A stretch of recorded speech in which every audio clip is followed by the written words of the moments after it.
City Employees, or PACE, and then International Association of Firefighters, and then International Brotherhood of Police Officers to close out the day.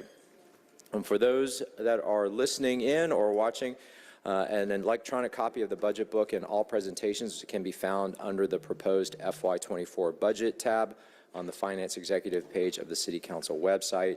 I'm going to ask colleagues that we allow the presenters to complete their presentation, and then we'll ask questions afterwards. Since we're not on e-boardroom, I'll just ask that you raise your hand, and I'll keep a running list of folks that want to ask questions. I think that's all kind of just the housekeeping announcement stuff as we open the day. Look forward to a fun conversation and deliberation with the administration as well as the department heads. And with that, I'm going to hand this over to our Chief Financial Officer, Mohammed Bala. I'll ask you to introduce your team, and the floor is yours. Can you guys hear me? Good morning, council members, esteemed colleagues, members of the public. Thank you for joining us today for the fiscal condition of the city.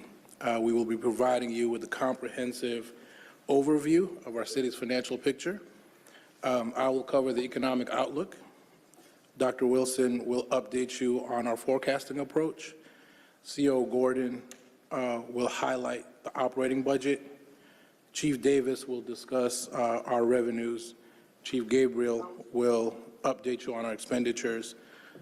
Deputy CFO Carr will cover trust funds, impact fees, and fund balance. And finally, Chief Knight will close us out with the debt and investments. But before we begin, I would like to express my gratitude to the administration, Mayor Andre Dickens, for their unwavering support and guidance throughout the budget development process. I would like to extend my appreciation to the entire revenue team and budget teams for their relentless efforts over the past 4 months to bring us to this point. Special recognitions to Director Vanessa Malcolm, Jermaine McLean, and Trina Kazi, who play critical roles in our development process. Slide 4, please.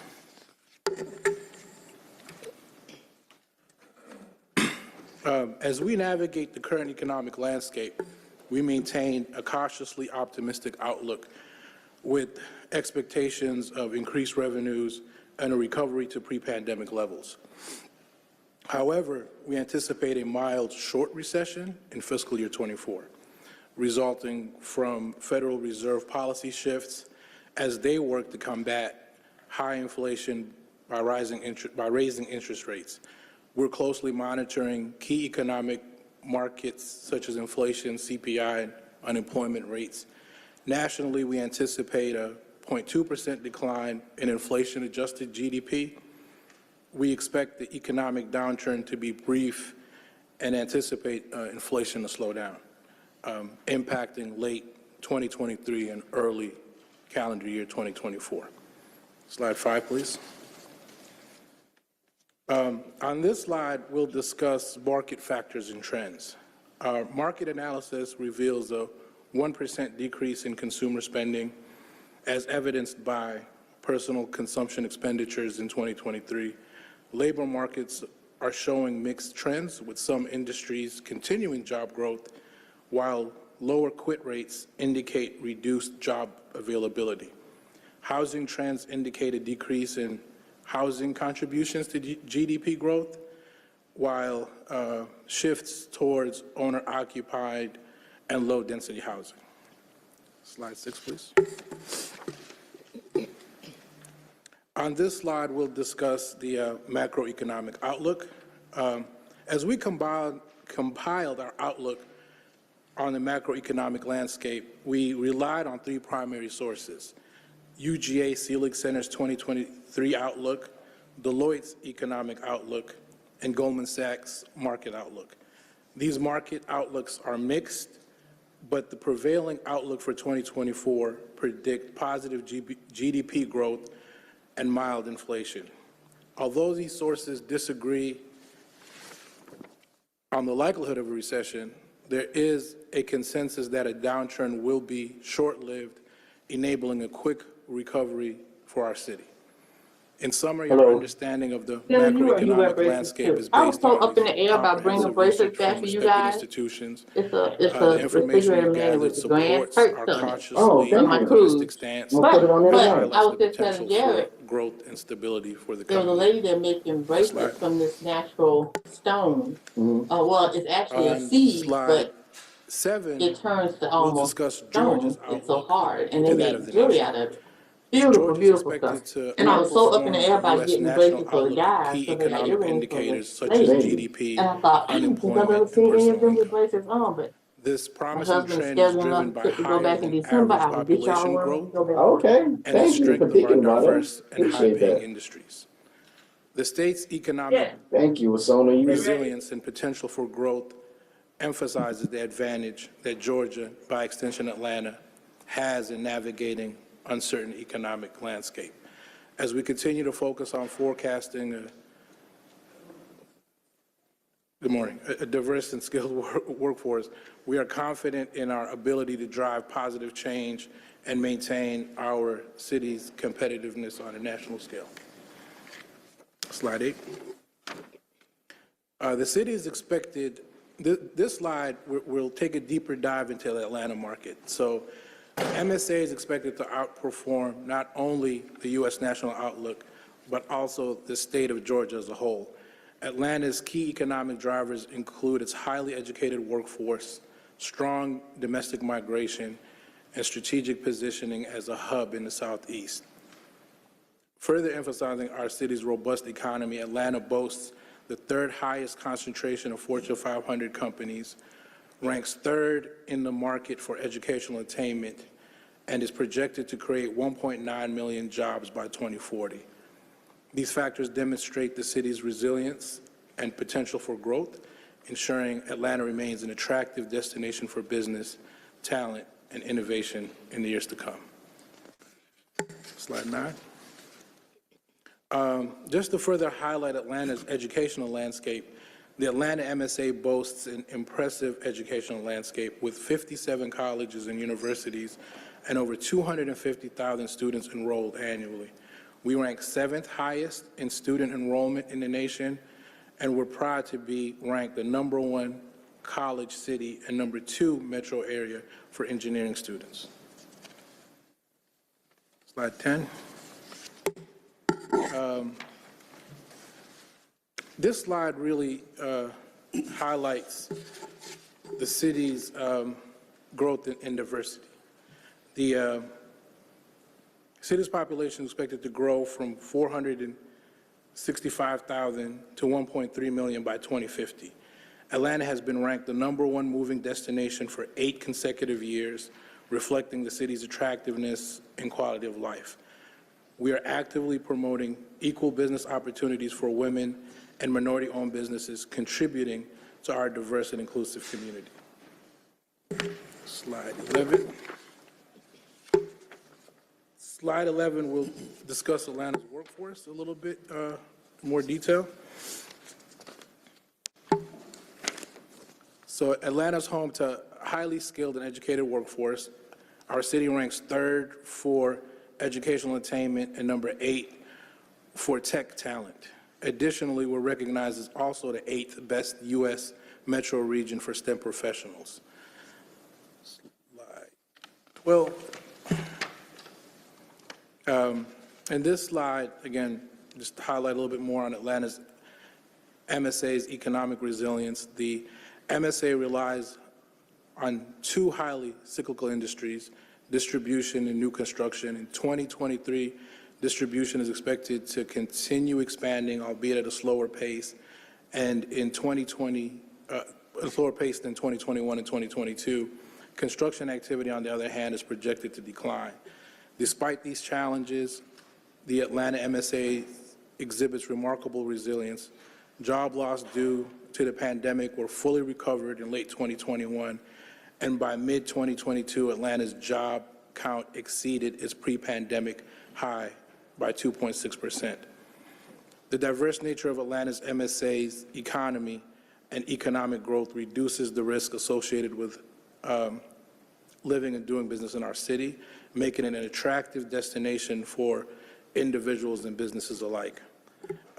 So in conclusion, while we face some economic challenges in the short term, Atlanta is well positioned for long-term success through our strong education landscape, diverse and growing population, and skilled workforce.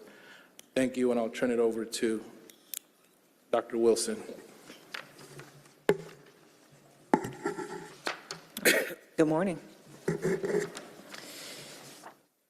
And before you start, I just want to acknowledge that we've been joined by council members Mary Norwood and Marcy Collier Overstreet. Thank you. Dr. Wilson, you have the floor. Thank you. And good morning again, council members. This next section we'll be discussing, we just wanted to take a little bit of a deeper dive into how we approached forecasting and building out some of the assumptions into the budget for FY24. As you may recall, over the last couple of years, we have engaged with Deloitte to work with us on some of our revenue projections, particularly once we were fully engulfed with the COVID-19 pandemic and what that meant for our revenue.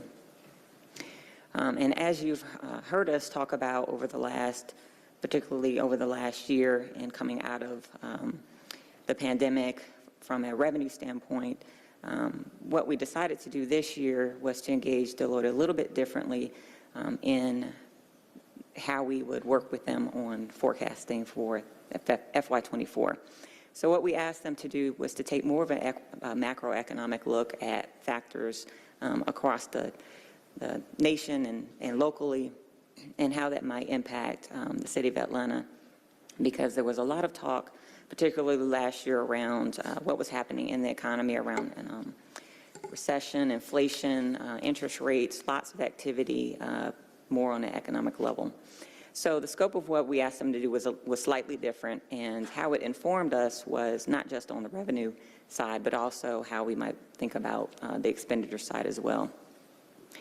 So coupled with that, we did engage with Deloitte to work with us on some of the forecasting from an economic standpoint, but we also brought more in-house some of the tools that we use on revenue forecasting, and Chief Davis will speak a little bit more about that later.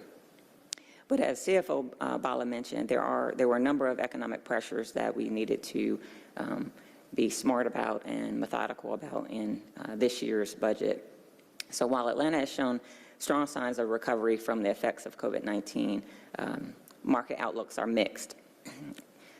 But both Georgia and the city of Atlanta are expected to outperform the U.S. economy on several key macroeconomic indicators, and we'll talk about that on the next slide a little bit. Property taxes, sales taxes, indirect cost recovery, and pilot and franchise fees should be insulated from any potential downturn in economic growth. Fiscal year 2024 revenue should maintain a trend of positive year-over-year growth, and that's driven primarily by healthy property tax digest, strong employment numbers, and muted but positive consumer spending growth. Next slide. So some of the key macroeconomic factors that were important for us to look at, particularly in this environment, and beginning with inflation, we know that the Fed has made a number of adjustments over the course of the last year. In fact, this time last year, there was a 75 basis point adjustment in interest rates. This past month, there was a 25 basis point. So there is some transition, and we can see some positive adjustments that the Fed has been making. But as far as inflation, wage growth has continued to fade throughout 2022, quelling fears of an upward spiral. And as CFO Bala mentioned, there's some cautionary adjustments that are being made. But beginning in September of 2022, inflation has shown consistent decreases. As far as interest rates, we expect the Fed to slow the pace of rate hikes as it shifts to fine-tuning a soft landing.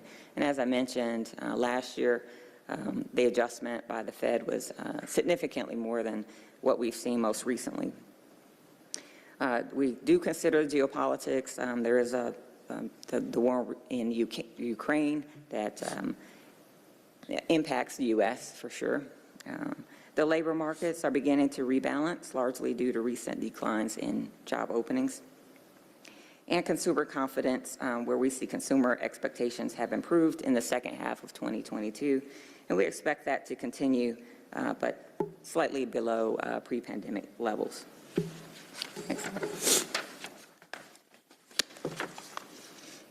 So part of the work that we engaged with Deloitte in this fiscal year was to also provide a couple of scenarios that were mildly aggressive, more aggressive, or conservative. And where we were comfortable was with the baseline growth, which encompasses sort of a medium economic growth. Consumer spending continues to increase, driven by additional spending on travel and entertainment, which we have seen throughout this last year as we've reported out in our quarterly reports.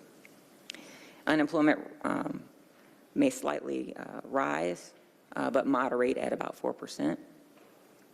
And the Federal Reserve increases interest rates through Q2 2023 and holds rates steady or perhaps mild increases. GDP posts modest growth between 0 to 1% for 2023. So those were kind of the baked-in assumptions around how we needed to look at revenue, what would impact the city, and how our spending and budgets needed to be constructed.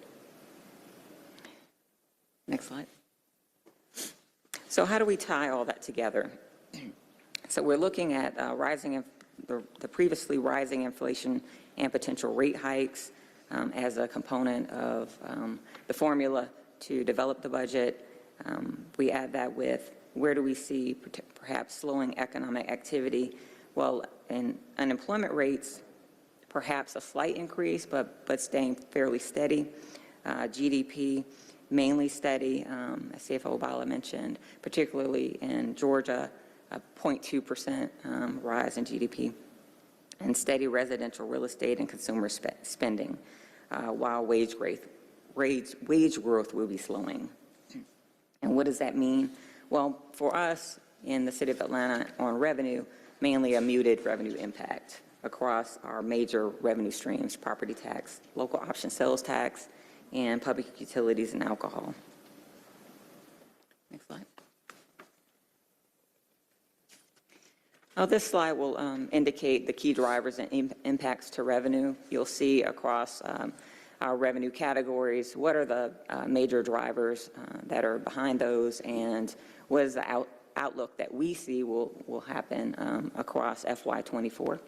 So in property taxes, we would anticipate a mild increase there from property tax digest growth.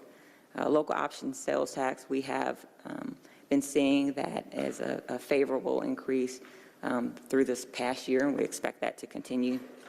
Public utility, alcohol, and other. Again, those are mainly correlated with unemployment and real estate development trends. We expect those to be favorable as well. License and permits will remain steady. We've seen in the past a bit of a timing across fiscal years with renewals on licensing, but we anticipate that will return to normal levels in FY24, and that's built into our assumptions. All other revenue mainly is our hotel motel revenue, and we've seen a rebound there with people traveling. And fine, forfeitures, and fees we anticipate that to remain steady, as well as courts have been back in session. Next slide.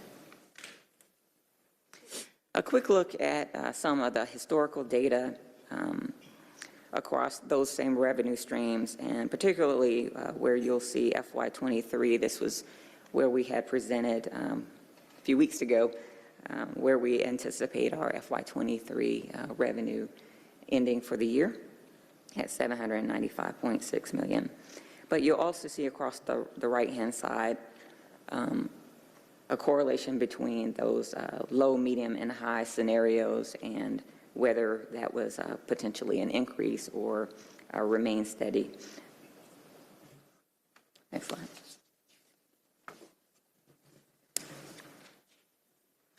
And finally, looking ahead, there are A few particularly important key indicators that we need to closely monitor, inflation being one. The Fed has slowed its pace in hiking rates. A change in policy here would impact markets. We know that. We want to make sure that we're paying attention there. The debt and equity markets, we've seen with the impact in interest rates and how that has impacted our ability to both invest and issue debt. And unemployment rates we'll monitor as well because those will for sure have an impact on consumer spending. As expected, and as I mentioned earlier, the Federal Reserve announced a 25 basis point interest rate hike in March. It was the 9th consecutive hike meant to discourage inflation by increasing the cost of borrowing. And there's some speculation that the Fed will pause rate hikes in response to recent bank failures. And of course, we're also monitoring what's happening with the raising the debt ceiling. So all of those components will be things that we'll continue to take a look at throughout this year. And with that, I will turn it over to COO Gordon. Good morning, President Shipman and City Council. It's a pleasure to speak with you today. I just wanted to thank CFO Ballo and his team. They have been extraordinary to work with, and the budget was delivered early, right? So thank you. The first slide, I just wanted to highlight and thank everyone for the support of the FY23 budget. We had historic investments across the city, including COLAs for the first time for some employee groups that hadn't been given in 5 years. We also had no increases to benefits.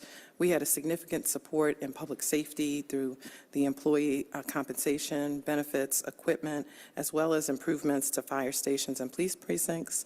We also advanced many activities for planning and deployment so that we could explore how do we leverage our funds more efficiently and effectively to deliver service across the city.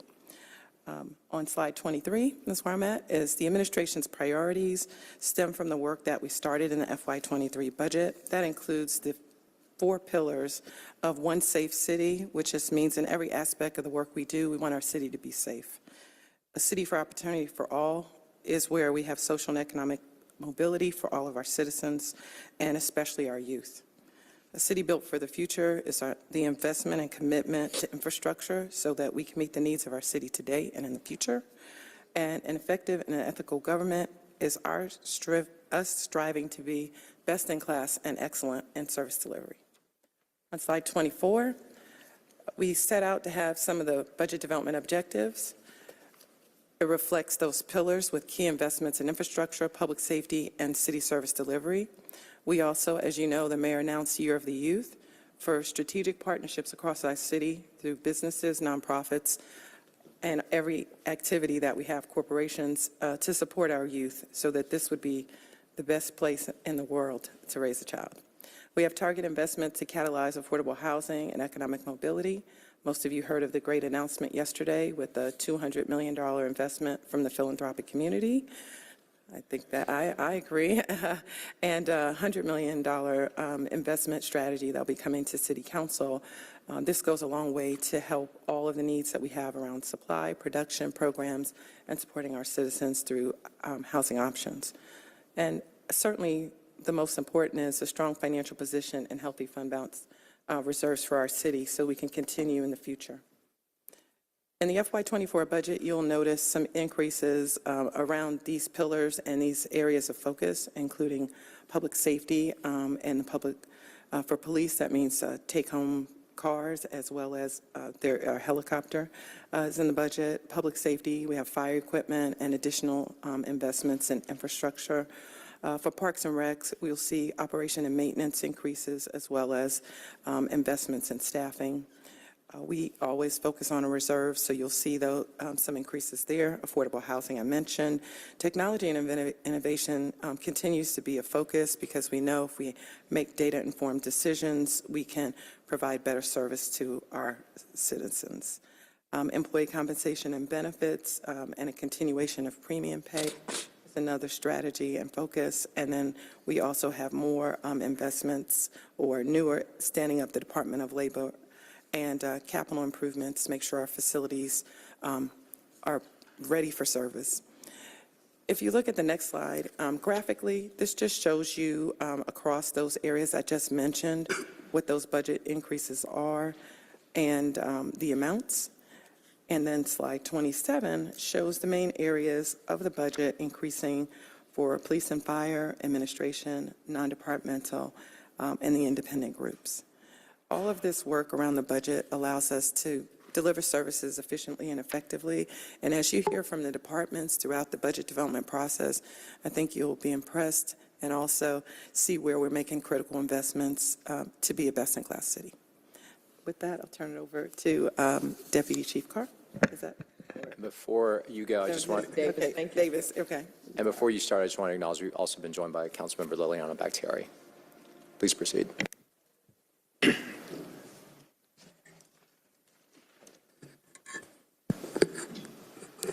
Good morning, council members. This slide before you, which is slide 30, it just simply provides you with a listing of the various agencies, institutions, and businesses utilized by the Office of Revenue in preparing the anticipated general fund revenues for the annual budget and for the 5-year fiscal planning. On slide 31. This slide right here illustrates our 4 core revenue categories that contributes to the revenue assumptions incorporated into the FY24 budget. Leading the way as our largest revenue category contributor is property tax, which is projected to be 37% of the FY24 budget. We are projecting a continuous steady growth in FY24 based on rising property values and market demands from new residents relocating to the Atlanta area, of which 85% of those home buyers are seeking to live within the city's limits. Our next core contributor is the local option sales tax, which will make up 17% of the proposed FY24 budget. This revenue category will continue to have growth in 2024 due to the acceleration of consumer spending and rising costs of goods and services. Our third core contributor on this slide that will be public utilities, alcoholic beverage, and other taxes. We are anticipating that this will be 16.5% of the proposed budget, and we are anticipating a significant revenue increase in the line items of public utilities collections, alcohol taxes, and insurance premiums. And our final contributor on this slide is license and permits, which is at 14% of the proposed budget. And we are forecasting a slight growth in both billing permitting activities that correlates with the real estate demands within the city limits. On the next slide, this is simply outlining the 4 components associated with the taxable property values. Starting with the upper left corner of the slide, the first component is the taxable asset values, and this simply displays the growth from 2019 to 2023, and the totals in each year is comprised of the property types. Those property types, for your information, is residential, commercial, and others. And others comprise of our historical properties, mobile homes, motor vehicles, and public utility taxes. As you see on this, we are projecting for FY23 to come in at $40.2 billion. In that, residential will make up $21.5 billion, commercial will make up $16.4 billion, and others will make up $2.3 billion. Right under that slide, right under that tab is actual taxable collected. And this is simply shows the increase of tax collected from 2019 to 2023, which correlates with the increase in property values throughout those 5 years. Over on the left, up on the upper right corner of the slide, the component labeled tax based by land use.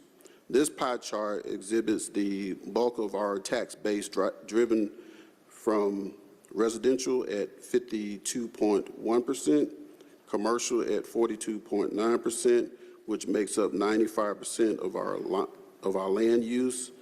And then the remaining is 3% for others, which I stated earlier comprise of the motor vehicles, mobile homes, historical properties, and public utilities.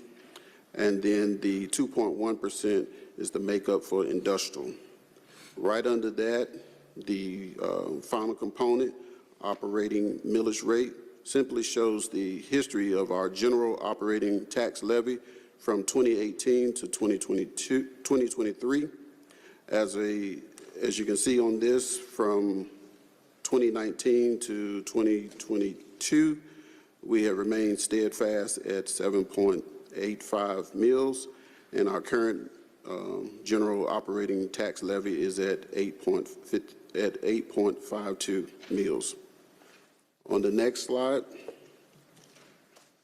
this slide provides you with a history of the growth over the last 12 years in the taxable asset values, the millage rate, the current year property tax collections, and the dollar value per mills, which represents the amount per thousand of the assessed values of the property, which we are anticipating to be at $31.6 million for 2023.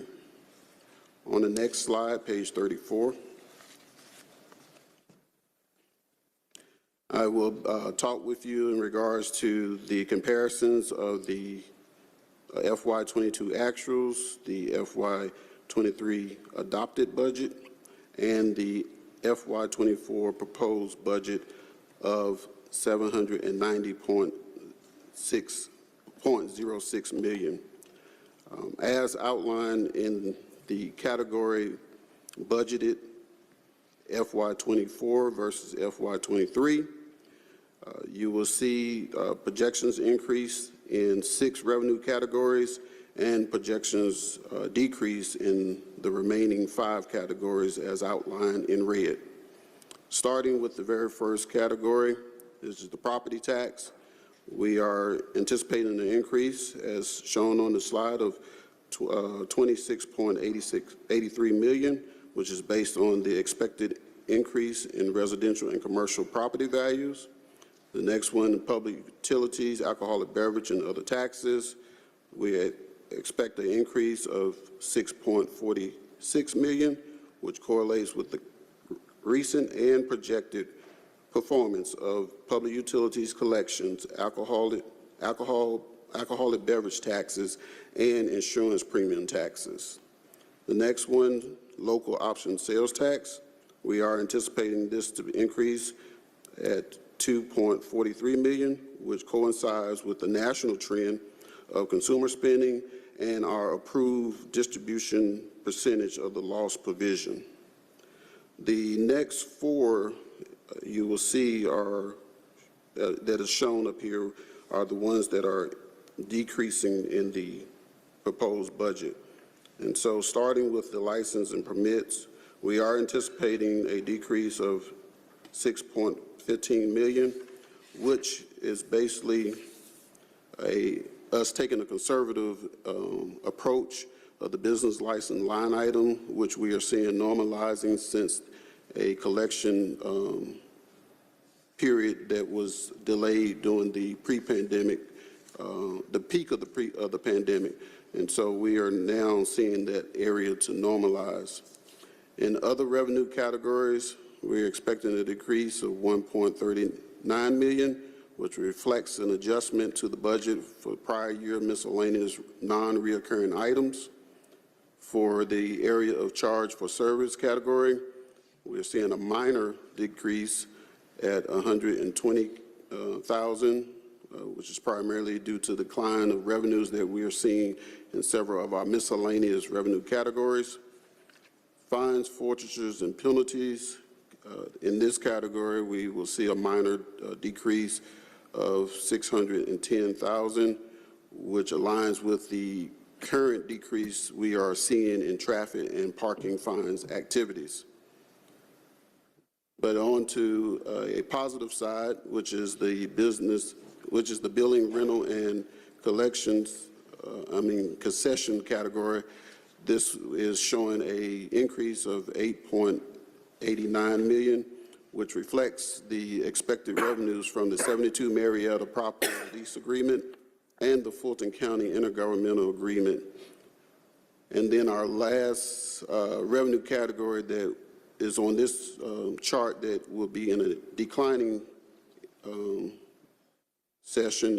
declining mode is indirect cost recovery.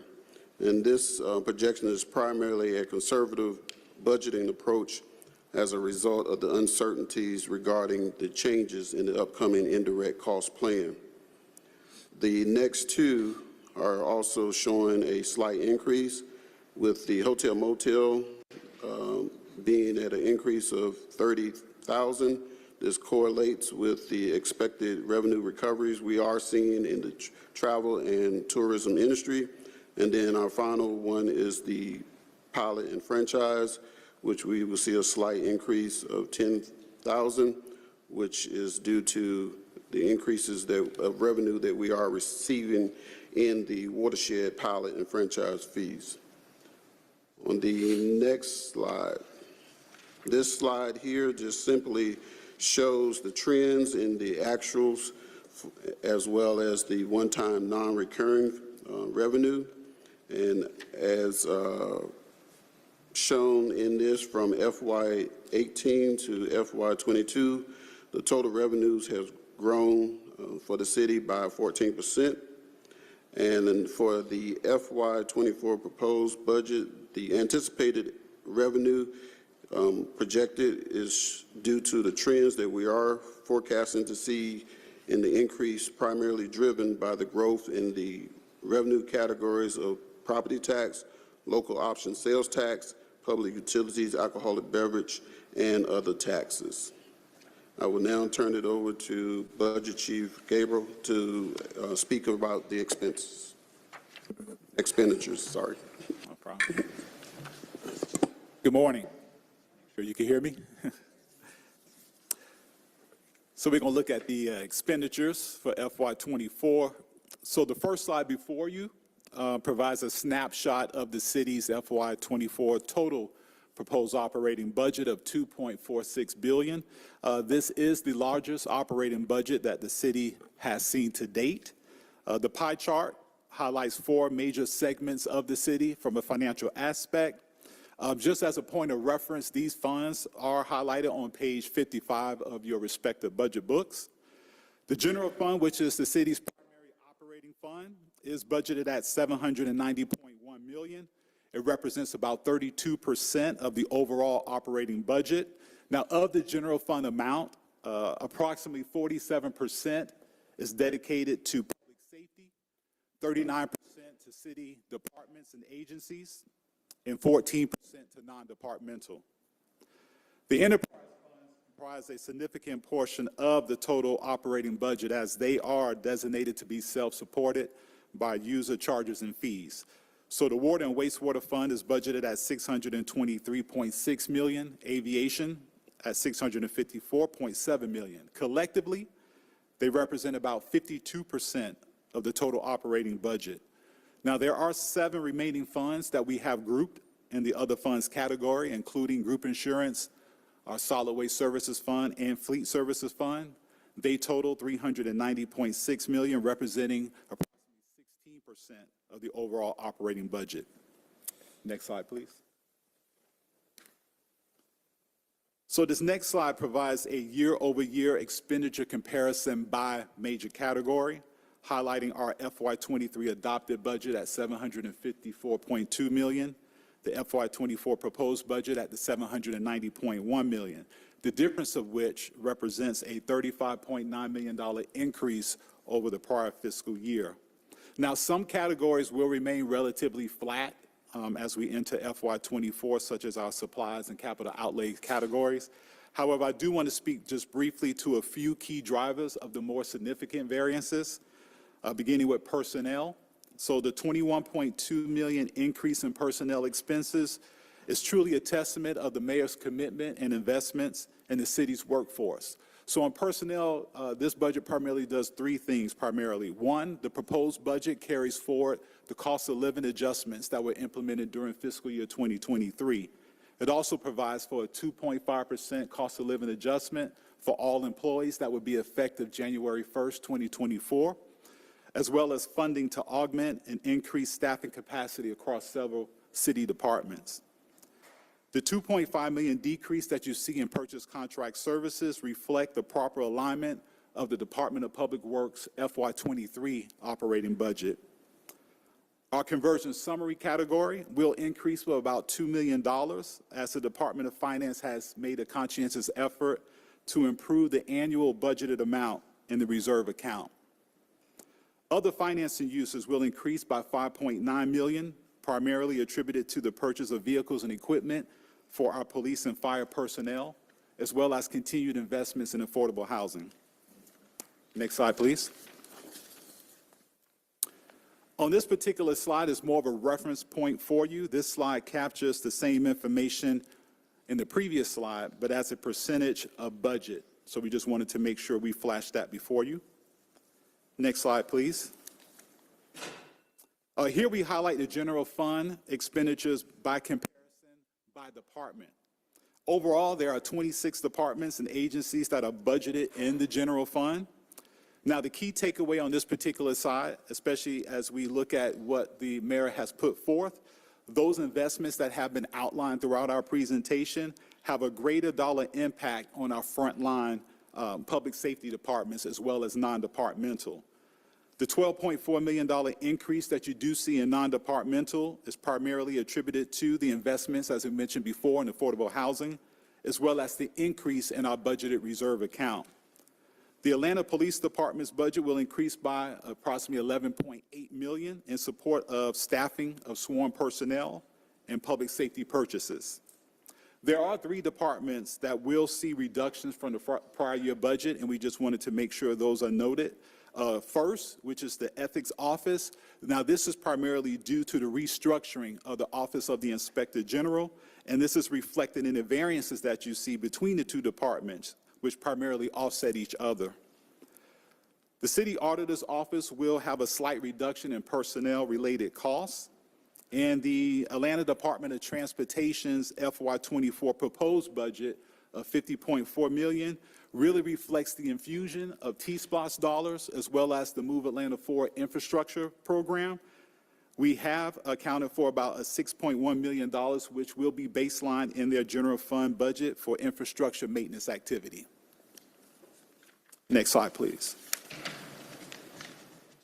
On the final expenditure slide before you, this provides an overview of the general fund's non-departmental budget. As the name implies, the non-departmental budget provides funding for various expenditures that generally are not specific to any one single department.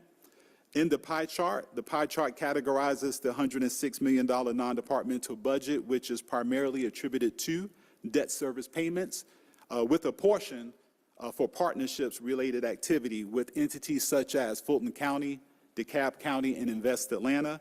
This is reflected in the payments to other governments and all other categories. At this point in time, that concludes the expenditure portion, and I will turn it over to CFO Carr. Good morning, council members. Thank you. So I want to start off with the trust funds. So we have approximately 193 trust funds, but we have the top 10 that total 73 million. So with that being said, we have other trust funds that we have in this account, but we wanted to highlight the top 10 trust funds that we have. They total 73 million, and you'll see a listing of all the trust funds here that we have. We're happy to address any questions that you may have, but we wanted to just share with you at a high level what we have regarding the trust funds.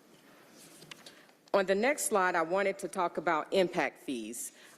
What are impact fees? I know all of you are familiar with that, but with impact fees, when builders come into the community and they have an impact on the community, there's a fee that they pay.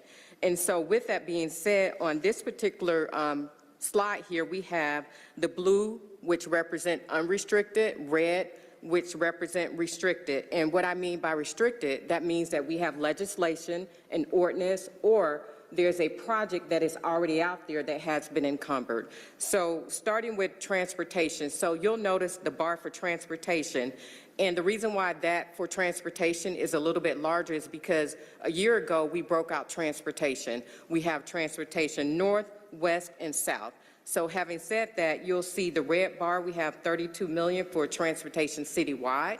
We also have unrestricted 7.4 million. In addition, we have transportation north, 3.5 million, transportation west, 942,000, just to kind of name some of the items that we have. There are 4 categories. We talked about transportation. We also have parks, north, south, and west, and we also have fire and police. So just wanted to share at a high level, the total amount for impact fees is 68 million, and this is as of March close 2023. On the next slide, I wanted to talk about fund balance. We all know what fund balance is. It's a fancy name for a rainy day account or a savings account. Having said that, when we look at this chart here, for FY24, we have 240 million. So that is the highest amount the city has had in the history of fund balance. With fund balance, we typically like to keep anywhere between 15 and 20% on hand. When you look at this slide, you'll see over the past 10 years, we've been well above that 20%. So we have really managed the finances for the city of Atlanta in regards to our fund balance. You know, when we look at fund balance in 2012, and I'm just going back to 2012, we have grown fund balance to 113 million.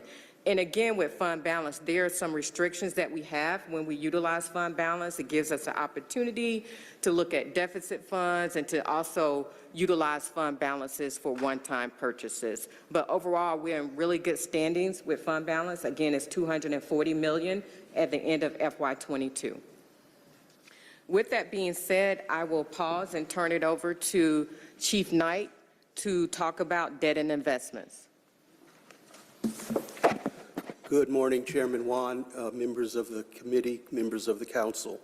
I'm Courtney Knight, Chief of Treasury, Debt and Investments. Just to set the table for you, the volatility and risk that we've seen in the financial markets over the last year is unprecedented in my 40 years in the business. The fact that we've witnessed 3 major financial institutions fail in the last couple of months, 2 of which were the largest bank failures in history, is symbolic of the type of volatility that we're seeing in the markets. I mention that because that's the most important reason why we maintain safety as our primary objective with our investments.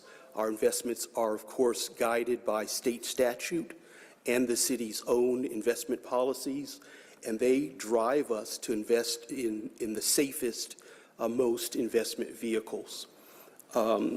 Because of this volatility, the city has shortened the duration of its investments. We're keeping the average maturity of our investments under 1 year. Notwithstanding that, we're seeing unprecedented interest rate increases on our investment portfolio. So at the current time, we have about $2.8 billion of cash. That money is invested in a variety of U.S. Treasury securities, U.S. agency securities that are secured by the full faith and credit of the United States of America. Municipal bonds comprise about 20% of our portfolio, and the muni bonds that we invest in are state-level issuers, and they must be AA+ or better rated. And then lastly, we invest about 15% of our money in U.S. Treasury securities. As you look at the bar chart to the right of this page, you can see the impact of rising interest rates on the yields that we're earning. A year ago, in this quarter, our average yield was 0.92%. Today, in the equivalent quarter, we're earning almost 3.5%. So that's a significant increase of yield on our investment portfolio. Turning quickly to our debt portfolio, where we have approximately $7 billion of debt, to fund both the general obligations, general fund, tax allocation districts, the Department of Aviation, and the Department of Watershed Management. I've said it to you several times, because of the increases in interest rates in the market today. While that's a benefit to us on the investment side, it's detrimental to us on the debt side.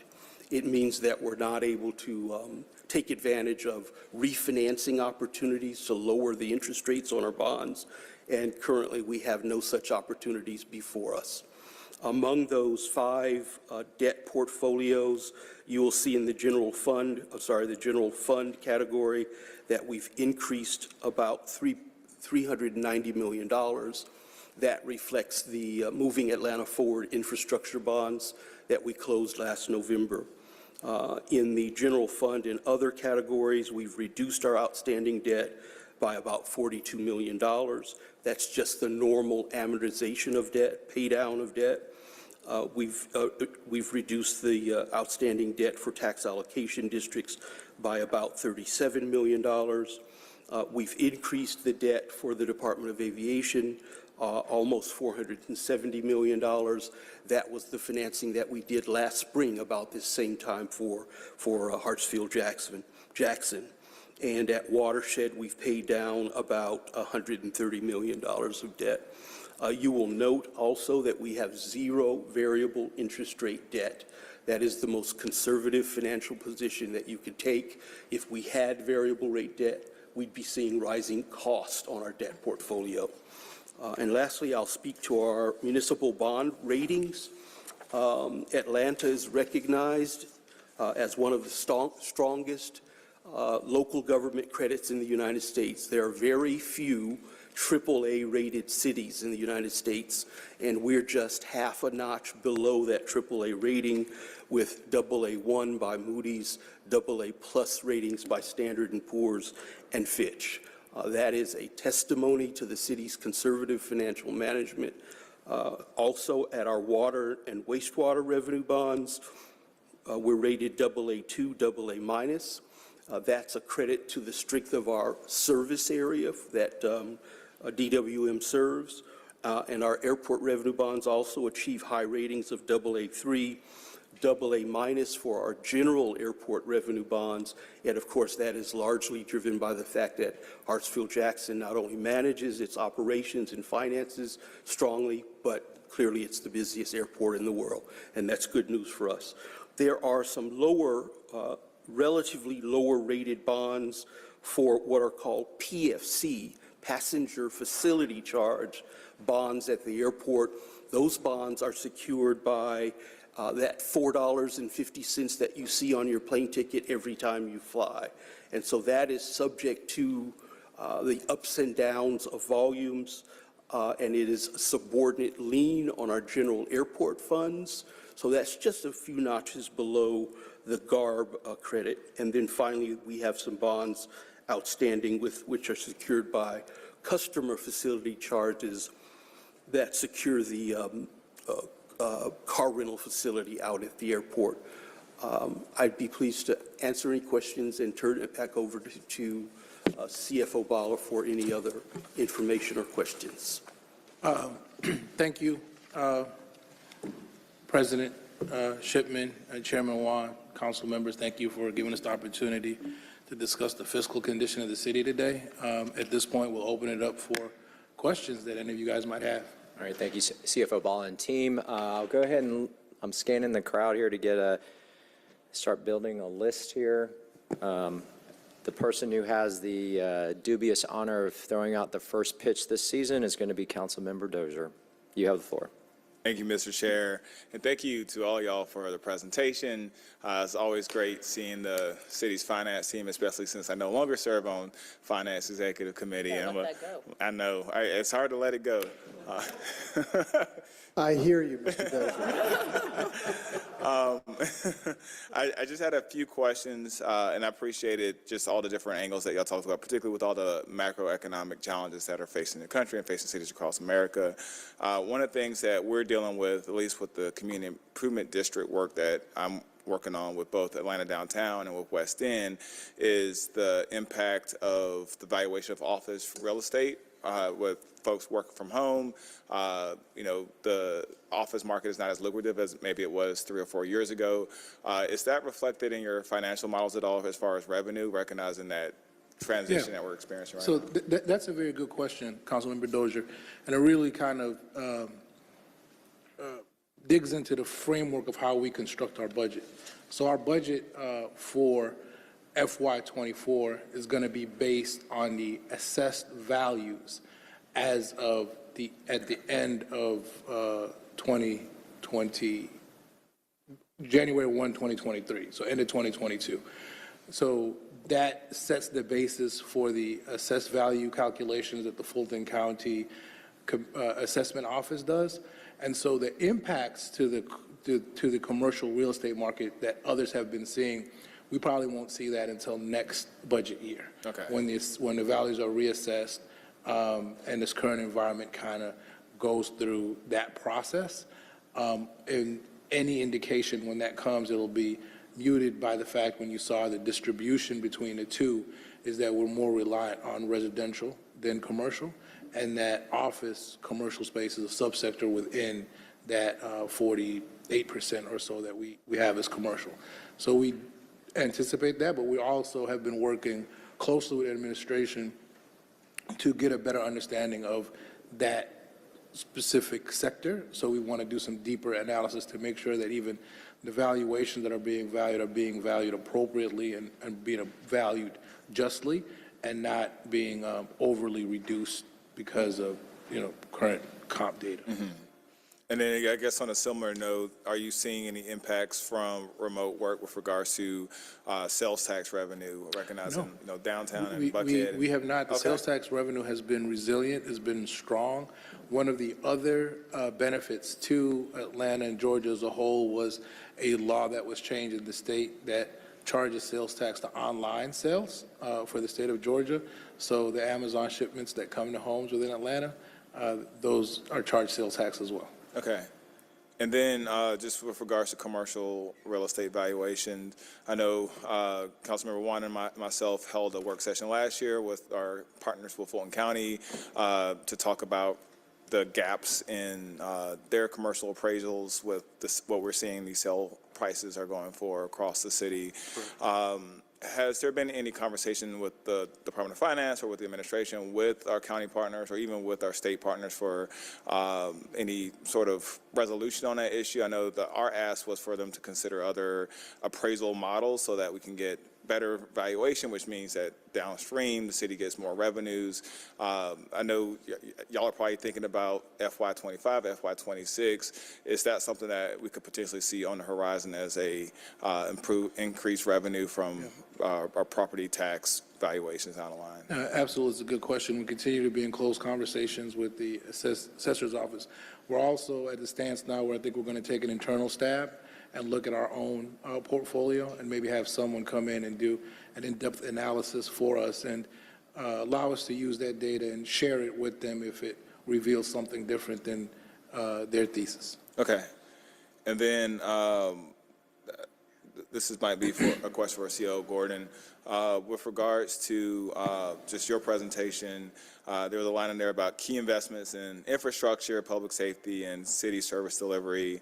I've gotten a lot of calls and emails about the operational budget cut for ATL DOT to the tune of about $7 million. I can't speak for my colleagues, but at least for me, public safety and quality of life issues like dumping are, typically at the top of the list of things I'm dealing with, but transportation also ranks high amongst those sorts of issues.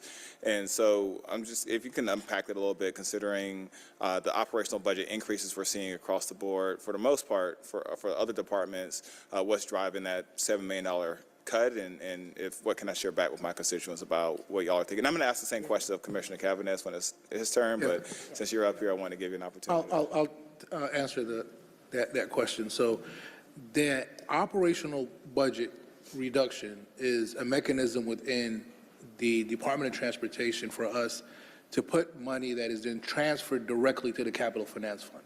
So those funds are not used for day-to-day operations. They're used for capital expenditures. There is a overall philosophy, structural philosophy in the budget that we contribute X amount to infrastructure each year so we can address, maintenance issues and investing in our infrastructure. With the infusion of T-SPLOST and the infusion of moving Atlanta Forward infrastructure bonds, there has been a significant investment in capital infrastructure, so the need to transfer additional capital dollars from the operating fund to the capital finance fund is one that is not recommended right now, given the fact that they have a delivery capacity issue that they need to push through. There are only so many projects you can push out in 1 year, and adding an additional layer of capital to push back out is not the best utilization right now. In future years, of course, as they work through some of the delivery issues and capital delivery issues, we're more than happy to start ramping that back up. Okay, thank you for that clarification. Absolutely. And then my final question, I believe the Princeton Lakes TAD is scheduled for being retired sometime this year. And I think in 2025, we're looking at retiring Atlantic Station. Are those retirements included in your model for our general fund revenues? And if not, if you can kind of talk through, maybe is it a timing issue? Like, what does that look like to? Yeah, it is a timing issue. They're not in this fiscal year 24, but absolutely we will look at what that increment would have been in the FY25 budget. There's still projects, a significant project for a fire station that is in play now, and that will have some expenses associated with it. So want to make sure that that's all closed out and fine-tuned before we build in a more aggressive stance on increment tax assessment. But thank you for that. Good question. Thank you. Mr. Chair, I yield. All right, thank you, Councilmember Dozier. Okay, I'm going to read the list now, and if I haven't got your name, let me know. I've got Hillis, then Norwood, Bakhtiari, Winston, Overstreet, Lewis, and then I'll add Amos and Shipman. All right, Councilmember Hillis, you have the floor. Thank you, Chairman Wan. Thank you to the Finance team, CO Gordon, for the presentation. A few questions. I know that we still have, and it's been talked about over various 2 or 3 administrations now, we still have 0.1% of kind of an unused sales tax that's been done around to various uses. Reid administration wanted to use it possibly for art. I've had talks about it for public safety. I have transportation ideas, but only question I want to ask about that is what is the value of a 0.1% sales tax right now, estimated? So I'll get you the answer. You're making me do math on the spot. But our sales tax generation, so if you look at, I think the best example, the easiest one to use is what a full penny looks like from the Department of Watershed Management, which has the municipal option sales tax. And their full 1 penny within our jurisdictional boundary generates about $175 million for a full penny. So 17.5. 175 million. 10% of that, For 17.5. yeah, so exactly. So 10% of that is be 17 and a half, roughly. Gotcha.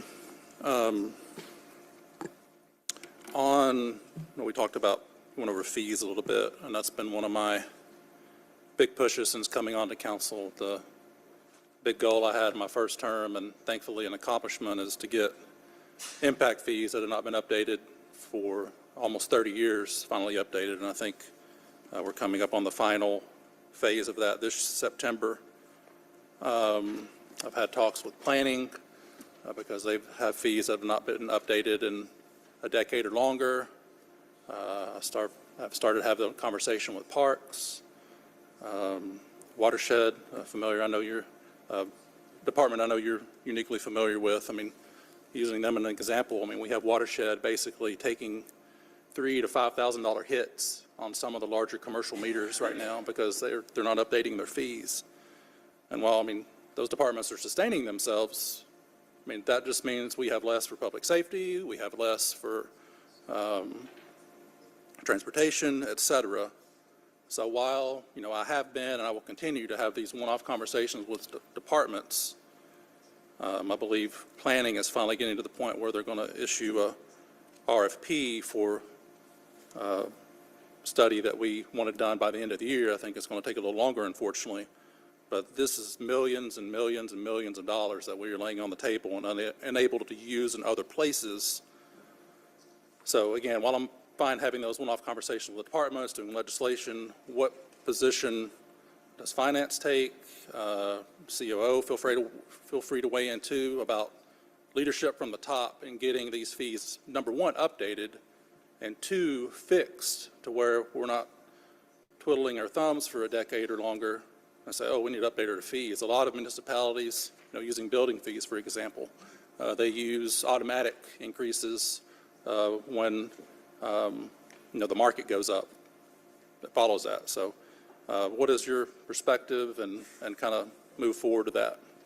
Yeah, and I'll let CO Gordon chime in as well, but our assessment is that fees should be routinely assessed by the departments to make sure that they are aligned properly, up or down. They should be constructed for cost of service reclamation. It's not necessarily to make profit, but to pay for the services that are provided by the City of Atlanta. That is the mechanism and construction behind it. We are in agreement that I think aligning them to an index, a consumer price index, maybe for the Atlanta MSA, other specific building indexes might be more proper for other fees.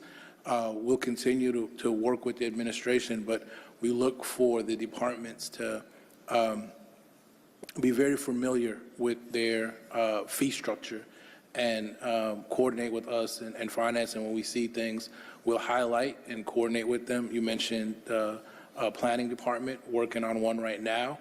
The solid waste services had a fee study that was done last year and will, I think, come again soon in front of you. Department of Watershed Management continues to look at its overall picture with regards to rates, water and sewer rates, and eventually when time is ready there, we'll come in front of you and present the appropriate rate structures.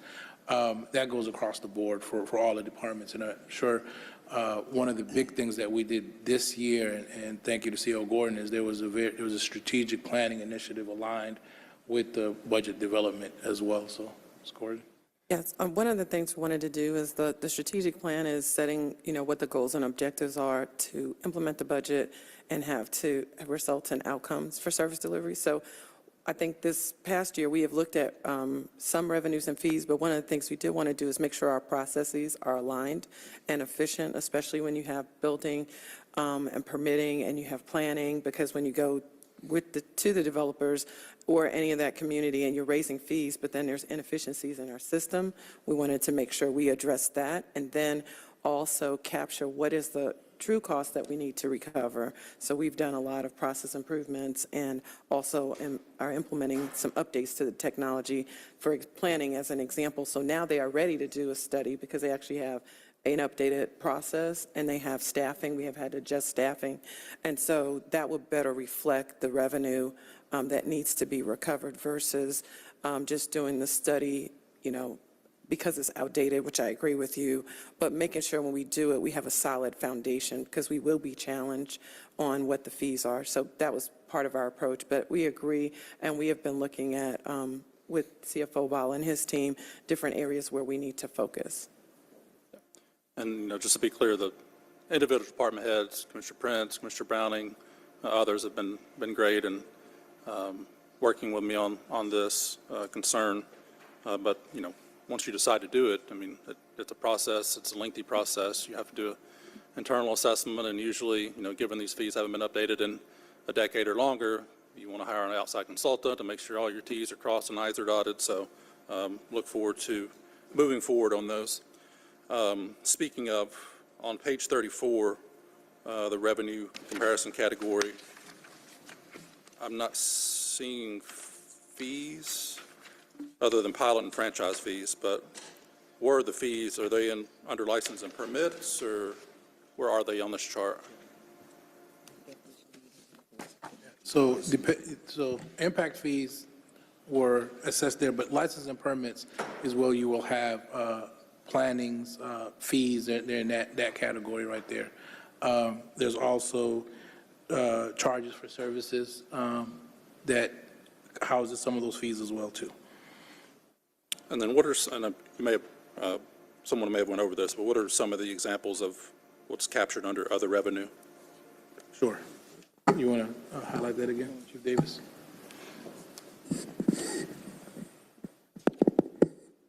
So in other revenues, that basically will consist of sales of the city's assets, the investment earnings, and miscellaneous revenues. Understood, thank you. So revisiting something that I think is going to be an issue this budget year, and as evidenced by bringing it up, and Councilmember Dozier, who spoke before me, brought it up, a $7+ million reduction in DOT. And I understand what you're saying. You know, we've activated T-SPLOS, we've done bonds, but, I mean, we are decades behind when it comes to our transportation infrastructure.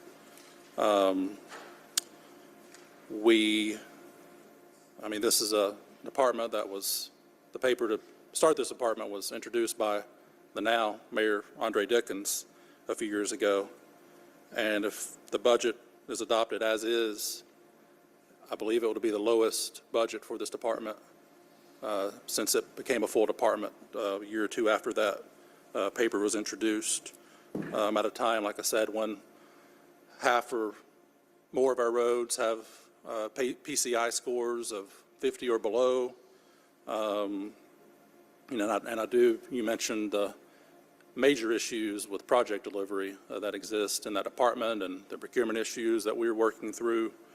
But just at a time when, you know, talked about the PCI scores, we've got sidewalk gaps, we have hopefully, finally, a sidewalk study and a Vision Zero study that I hope will be delivered this year. And those are going to have, I imagine, a ton of projects in them. So, you know, I respect that we have T-SPLOS and bonds, but there's still tons and tons of projects that we need. You know, one example I use for my district is, you know, I begged and pleaded for certain complete streets projects in my district, and I got 0 of them under the prior administration. So I don't know if there's a question in here, but I just have a major issue with the cuts when we have so much that we need to deliver in DOT. Yeah, I have a response for that, but thank you for that. So, I mean, the mechanism, as I mentioned before, in that operating budget, the funds are triggered and pushed directly into the capital finance fund outside the general fund for capital purposes. The last 3 allocations have done the same. We can give you a breakdown of what's currently in the capital finance fund, what went in prior years and is still available in the capital finance fund for the Department of Transportation. So for us, that decision was made. It was made with the lens of delivery, right? So you allocate the funds and they go unused for a period of time. They could have been used in a more effective manner somewhere else in the city. I wanted to address that. I think what CFO Bala is saying, we have the project list and the funding, whether it's T-SPLOS, it's in the budget, and there are other funds that fund all the projects. So we know for this year what projects are in each of the districts, what maintenance, what sidewalks. There's $100 million or different pots of money for sidewalks out there. What has been done, and maybe this is something we should consider in the future, is that the financing component of those projects are in transportation's budget. So right now, there's funding to do the priorities that we have. Now, if there's a new priority that goes through any other process of how the council is approving new projects, but for all the projects we have and the funding we have, there's sufficient funding to satisfy those transportation priorities. So normally, the financing, this $7.1 million, would be in non-departmental, correct me if I'm wrong, because usually capital financing is that's where that is. And I'm not sure why it was set up, but I think that's where people are getting confused because it's saying you're reducing it by 7 million. It's the capital available to do the projects. So it's kind of the debt service for those projects, and that's why. It becomes a transfer out. It transfers out of the general fund to a capital finance fund, and then they utilize it for capital projects. That was the initial mechanism in which it was done. Last year, when we put 15 in there, as soon as budget closes, that money's been transferred to the capital finance fund. So it looks as an expense on our general fund, but it's still money available to be used in capital projects in the capital finance fund. And so you have a lot of capital priorities for the Department of Transportation. You have different funding mechanisms that are available for the Department of Transportation to deliver. And so this would have been additional capital dollars on top of the capital dollars that they have now to deliver. Thank you for that. Speaking of transportation and impact fees, et cetera, can I please get a list of, on page 44, there's a significant amount, 32.6 million in restricted funds. Can I get a list of what is in both the transportation citywide and the other? I believe there's some restricted, and it's like Parks North, Parks South, Fire and Police. Can I get the list of those projects? Yes, sir, we'll be happy to provide that list. We have that available. Yes, we'll send it to all council members. Thank you. Then, believe lastly, last slide here. Excuse me. What is, I didn't see it exactly on this paper, but looking at the chart, it looks to be about 80 million, but what is the total unrestricted fund balance at current? I mean, looking at the chart, it says we have a $240 million fund balance, however, 20% is restricted. It looks like or unrestricted, rather. So what is the total unrestricted of the fund balance? The total restricted and unrestricted, the dollar amounts? Is that the question? Yes. Yes. So when you look at FY22, we have approximately 187 million that's unrestricted. That green bar that you see that you're alluding to is where we had a one-time payment for solid waste because we did have the litigation. So therefore, that's what you see there for the green bar. So in addition to other items. So the 240 minus 187 is that amount? the 240 minus the 187 is restricted, and restricted essentially means they're receivables that are owned back to the general fund. So it's not cash on hand, but is due back to the general fund. Okay. That completes my questions for now. Thank you for your answers and feedback, and thank you, Mr. Chair. Right. Thank you, Councilmember Hillis. Councilmember Norwood, you have the floor. Yeah, I had 2 or 3 things. I want to echo my colleagues' concerns about transportation. We did, before I got here, authorize a T-SPLOST, and we put a lot of money into complete streets, none of which are in my neighborhood, my district, none, period. So in order to get streets repaved and rebuilt that, as my colleague said, are below 60% or 50%, which they are. And as y'all know, I've been talking with y'all, the administration and y'all for a year about how can we rebuild roads that are truly falling apart, that don't need 2 pothole posses, that need to be rebuilt. So I'm concerned about transferring money out. I understand we got a whole lot of projects we have to do because of what everybody said before I got back on council. But I have an area that I have gone through every single one of the T-SPLOST projects and every single one of the Renew Atlanta, Moving Atlanta Forward projects. So I've done that work. There needs to be in this budget a way that service delivery is not just infrastructure in a fire station or a police precinct, but is infrastructure on the ground for those of us who are absolutely having our streets falling apart. So that's number one. So I look forward to figuring that out before we have public final adoption of the budget. The second is, there is, how are we paying for the $390 million in new debt? Is that coming, is that an increase? I understood when that was authorized in 2021 that there would not be an increase in property taxes because of that. So where are we absorbing the repayment of that debt? Sure. I'll definitely look forward to sitting down with you and discussing all of the financing, capital finance availability for the type of work that you want done and show you exactly where there is capacity for that. In this year's budget, there is $7 million that's going to the department for that specific type of unassigned capital work that they need to do. The debt portion has a separate mill Right. for the city, which is 1.88. That has remained the same from prior to the issuance last year and next year. We're not changing the debt bond millage, it's staying at 1.88. There was capacity in that to pay the debt service on the 390 that was borrowed last year for moving Atlanta forward. Okay, so it was actually absorbed because we increased the millage overall? No, the millage stayed the same.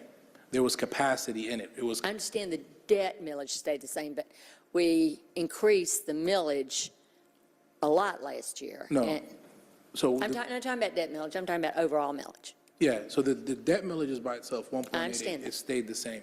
Last year's millage increase was a 0.67. Right. That went directly to solid waste services to fund their operations that are citywide in nature. That's what that Those are the increase- ones that we didn't say where the crews went to do those special services. We just charged it according to property taxes. Yeah, I Yes, mean, that- yeah, that- that yeah, was that's what part of that, was part of that. So it didn't that matter rate where the adoption. crews went out, it mattered how much money you already paid. The last thing I'd like is please send me anyway, and anyone else who wants it, I'd like to know the property tax revenue, residential and commercial by district. So what each district is currently in this budget expected to pay in residential and commercial property taxes. We'll work to get that data for you. We might have to take some coordination with GIS and Fulton Okay. County, but we'll work on trying to get that Thank data you. for you. Okay, that's And it. can you share that with all council members? Sure. All right, next up is Council President Shipman, followed by Bakhtiari and Winston. Thank you. Thank you all very much for being here today. I'm going to concentrate on 3 slides, but first I just want to underscore Councilmember Dozier and others' concerns regarding the commercial tax digest. I can, for 2 reasons. One, we know that per national studies has been very much underfunded, which puts more pressure on our residential tax base. And the other is to have, frankly, a fair notion of assessment as commercial rate rentals go through a very tumultuous time. And so I think unfortunately, we've been underfunded when it comes to the commercial tax digest, but also there's a fairness quotient as those values continue to move. So I would very much ask that be a priority. I want to have a few questions on page 38 to start, which is the overview of the major categories. I'm just trying to get a sense of sort of the overall approach that's been taken with this budget. And $35.86 million in dollar change FY24 over the FY23 budget.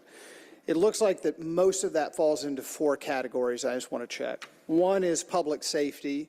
If you look at the dollars for both the police and the fire and rescue, that's roughly about 36% of the total. It's about $12 million or so. Debt service, both kind of top-line debt service and then embedded in other departmental where there's some debt service, looks like it's about 40%. So I think this gets back to Councilmember Norwood's question that we're basically in the budget taking on the debt service. I do have a question there. Is the new housing bond that's been proposed, the $100 million housing bond, is it anticipated in this budget yet? The debt service for that $100 million? Yeah, we'll coordinate with how to absorb the financings for those projects, but eventually those projects and unlocking the value of that public land will increase income to the general fund. And we only incur that. The way that that's functions, I think, is going to be like the 21 bond, right? Where we only start the debt payments when we use the funds. This is not going to be a drawdown. Oh, it's not going to be a drawdown.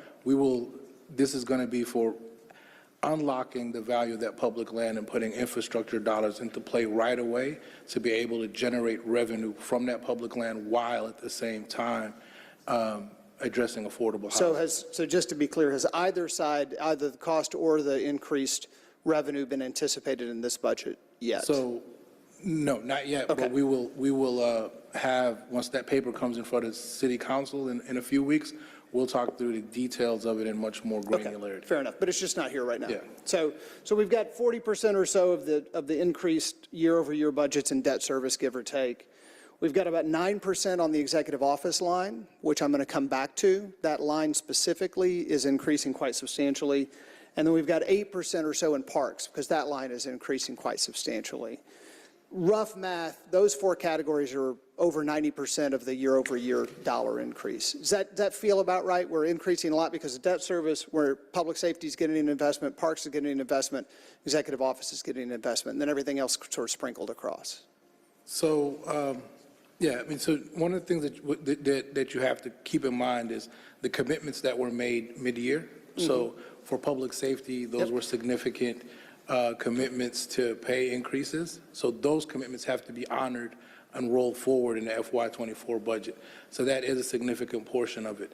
When we're talking about debt service here, we're really talking about the financing for vehicle payments, whether they're police and fire. So again, another public safety need. Parks, a lot of maintenance needs and year to youth initiatives that are funded primarily through parks that you see in this budget as well. With that said, all of the other commitments have been primarily personnel driven. So what I would like to look at instead of department by department is look overall as a category, and that 35 or so million increase, 22 million of it is in personnel, is in people. So it's a commitment to people, it's a commitment to delivery, it's a commitment to moving forward for the promises made, as well as a 2.5% COLA for all employees going forward. So there are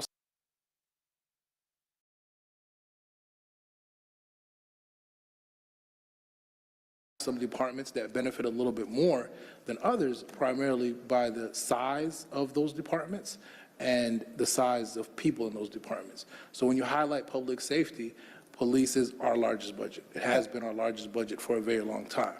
It's also an 80%, 90% personnel budget. So there is going to be some correlation there when we do across the board considerations for employee groups. Yep. So I'm going to move to page 39 for a few questions. If you think about the percentage increase FY24 over FY23, it's about 4.8%, just top line, 790.06 over 754. If you go category by category, procurement, public works, city planning, DEEM, all basically are flat. They're below that 4.6. In essence, they're growing less than the overall budget. We've talked, many of my colleagues have talked about transportation. The non-departmental is growing quite significantly. I wonder if you could talk to that just for a moment, why it's up 13%. Why is non-departmental growing so substantially? So non-departmental is growing up substantially based on the Affordable Housing Trust allocation of $8.1 million. Right. Last year's Affordable Housing Trust allocation came out of a fund balance utilization. So this year, we're embedding it into the budget, so it's not a true apples-to-apples comparison. So right off top, there's a $8 million infusion for affordable housing. Some of the other non-departmental initiatives, citywide initiatives, are also things around employee benefits, OPEB, things that continue to grow in our budget year over year. Good. Oh, and the recovery, that's right. We've increased our reserve balance from 5 to 7 million, getting closer to that 1% of budget to be in reserve. So those are the primary drivers. Yep. And then why, as an approach, are the other, just again, as an approach, why are the procurement, public works, city planning, DEEM, DOT not growing in lockstep with the overall budget percentage? What's the philosophy? And we'll get into all the specifics, but I'm curious why all of these operational departments aren't growing as fast as the overall budget. Yeah, and I'll let Ms. Wilson jump in a little bit more on the constructs of the budget development process. But remember, one of the things that we do is we fund, when we start the development process, we fund active employees that are in place now. So attrition that has happened during COVID over the last couple of years in a very competitive landscape has seen higher attrition in person for some departments over others. So you factor that in, and you factor that we have a very conservative attrition rate in our budget of 5%, while real attrition might have been much higher than that. Then on top of that, we coordinate and go through the strategic plan around where to prioritize vacancies and how much of those vacancies are going to get funded for next year. Then that is factored into that development of per department. Dr. Wilson and team and administration spend a lot of time with each department going into the framework and the constructs of each specific department, but remember that it has to align with our sources. We have $790 million that's available across the board, and we have to set a budget that's across the board. So impacts that are made in one area have to be methodically and thoughtfully thought out about other departments as well. Dr. Wilson, you can go in a little bit more detail. Sure. The only thing I really would add, and really just kind of echo what CFO Bala has said, is because personnel is such a large portion of the budget, it's about 64%, and the process by which we start with is to take a look at who's physically, literally here in that point in time, and this was in February when we start looking at that data. So we'll look and see who is actually here and apply the salaries, the current salaries, benefits at the time. So on top of that, that's probably why you're seeing minimal increases, more broadly speaking. But there was some capacity. One, we had to prioritize a number of initiatives, as Ms. Gordon spoke about, but also it's a balancing act in talking with the department. We do go through the exercise of reviewing this information with them, talking through what are their contractual obligations that are not negotiable, and looking at those as well. What are the other things that are coming down the pipeline? The main driver is the personnel, the people that are sitting in seats, and if there is room for, and there is room within this budget for critical vacancies, and you'll see those as you'll start to have discussions on the individual department levels, what has been brought forward to the administration around those critical vacancies to be filled. But for the most part, it is. We start at a point in time with the people that are sitting here. So Can I address that question? Oh, yeah, Can go I ahead, address that sorry, question? yeah. The other thing that's been happening, as I mentioned before, is we have been looking at our people and our processes. And in procurement, for example, there were several processes in their department that were manual. And a good example of that would be when they open the bids, when somebody would send, you know how many bids they have in a week and a day, some of those processes were manual. And so we already have the Oracle tool, and of what Commissioner Majumdar did was look at what are all the value-add processes that we have that could be automated. And so now when we open bids, everybody who submitted for the bid gets a list and it's automatically done, whereas before, each agent would do that. And so there's been a significant amount of automation added to processes. And then the other thing that happened is they did an evaluation of how the work was distributed by type of procurement and type of category. And so one of the things we found that there's like 3 departments that have 75% of the work in certain activities, and they rebalanced the staffing and reorged to be more efficient. So a good example is if we had, say you only had 3 people working on construction, but construction is 75% 75% of all procurement activity. Now there's a team of, say, 6 or 7 people, and the automation and the process improvements is included. So they actually are leveraging the staff that they have in a much more efficient way. And so that's why I think you're not seeing that increase in procurement. And they didn't come in and say, we need 5 more positions to do this. They came in and said, we need to focus on Oracle and fast-tracking implementation of some of the other modules so that everyone can be more efficient. And then they have metrics on, how long is it taking certain procurements to take. So I think that's part of it. The second thing I'll add is DPW has done the same thing. As you know, they launched a data team that actually shows them the level of service delivery that they have in the districts for certain types of activities. So they have also been fine-tuning, as well as the attrition is quite high for both of those departments. Well, Public Works specifically, and so that has impacted. So that budget amount they have is sufficient. We felt that was sufficient for them to provide the service that we need. So I appreciate starting with actual who's in seats instead of aspirational. I appreciate that that's the way the budget approach has been. And I think to your point, CEO Gordon, it would be helpful as we go through departmental budgets to have productivity statistics, because from a constituency standpoint, we get calls all the time to say, hey, this isn't working, this should be working more. It would be very helpful if we had the productivity conversation, how many things are being processed, how many, what are the metrics that are actually being used, because I think that that'll help us as we talk to our constituents about what's happening. I will just note, I will have a lot of questions about the executive office line, which is up 16% year over year, and it's up 28% 2 years over the 2 years of this administration. That's an enormous amount, and I don't want to get into it here because we'll have that specifically, but also that has to be an enormous amount of headcount because you're only doing a 2.5% COLA. So I would like to delve into that, because that is the outlier of this budget, is that the executive office line is the one that's growing significantly. Yeah, and when the exec office comes to present, you'll see all of the assumptions that went into place for that. One thing that you have to keep in mind during transition years, the exec offices tend to come in very thin because there is a transition year, so new administration coming in. A lot of vacancies are in place at that time. So when we construct the budget of who's in seats at a specific point in time, when it's your first year in office, there's not a lot of people in those seats as a basis. And then we go from there. So we'll go through the mechanics. There's been also some movements internally and some policy shifts that have went from one department to the other.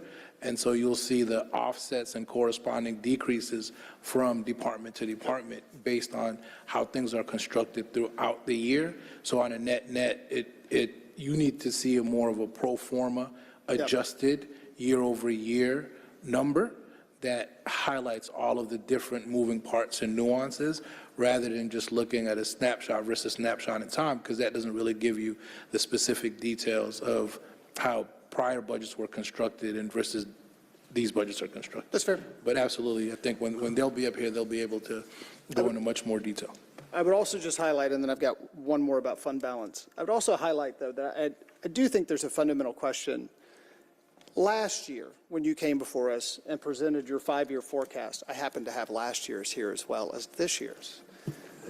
Just for instance, on the general fund expense projection, we expected that we would not cross $790 million in expenses until FY27. Fair assumption, you can't predict the future. If you would, you'd be playing the lottery, me too. But we're already basically at 790, 3 years ahead of. Now, there's a projection this year which sees, pretty slow growth over the next few years. But my fundamental question is, we're in a high growth cycle in Atlanta. I think we all know it. We see it. All the economic assumptions you make is that Atlanta is going to outperform the country. Georgia is going to outperform the country. I think those are very safe assumptions, and frankly, they're conservative. My bigger concern here is that we actually will be starving our functionality when it comes to things like building permits and transportation and DEEM and watershed, and we will be constraining what will naturally be wanting to be the growth because of our over-conservatism. I mean, that's a big jump. We're on a very different trajectory, and so I would push a little bit. Being conservative is right, but being realistic about what is actually happening. This is not Cleveland. This is not Des Moines. We know we've got tailwinds, and the job of the city government is to allow that market to be functional and thriving. And so I just want to sort of highlight that I have a little bit of concern that we may be starving the ability of the city to grow in order to have a little bit more of a conservative budget. Yeah, and thank you for the question. It's well thought out and put together in its format, but it's missing some key components. So last year's fiscal year condition of the city, and when we gave our 5-year report, at that specific point in time, we had not factored in the increased mill rate. So again, apples to apples comparison, pro forma comparisons, looking at the numbers in a little bit more nuanced details and being able to have that conversation and understanding where the projection was and what data was used to assess that projection at the time versus where we're at now. So that 0.7% mill rate that was not factored in when we did the 5-year forecast before is about $20 million, right? So again, that goes across the board, and it goes across the board to increase from those projections. Happy to sit down and go into that specific line of questioning to make sure that we are not overly aggressive. I don't think we are. I think we came into this budget with a baseline projection to be assertive but not be overly aggressive. But having that additional points of context and making sure that we're, again, comparing apples to apples and looking at the data from where it was presented and what changed from different presentation periods, and then making an assessment of how those two tie together is really critical. So the devil's in the details and not in the high-level comparisons. Last question, going back to Councilmember Hillis, page 46. What is, given this budget, the FY24 projected fund balance? FY24. Okay. At the end of this budget, what do we expect? So at the end of FY23, Yeah. the end of FY23, which will close in June 30th, we gave our second quarter update. And at the second quarter update, there was an expected surplus of $16 million. Right. Again, a lot has changed between now and then. We will be giving the third quarter update pretty soon. We have seen some overtime pressures with Key Road and some other areas in the city that might eat away at that point in time projection of $16 million surplus. So we will have a more updated number during the third quarter presentation of what that surplus will be. And essentially then, if there's other commitments that are made by administration or city council, that whatever that surplus projection is would be the projection of what fund balance would be, because it rolls right to that fund balance line. And then for the FY24, it'd be the $7 million that's in the other departmental, is that correct? If assuming we're flat and everything happens the same, that $7 million that's in reserve that we don't break or use, it'll jump right back in there for FY24. And so my question is there any fund balance that's reasonable that would change our bond rating?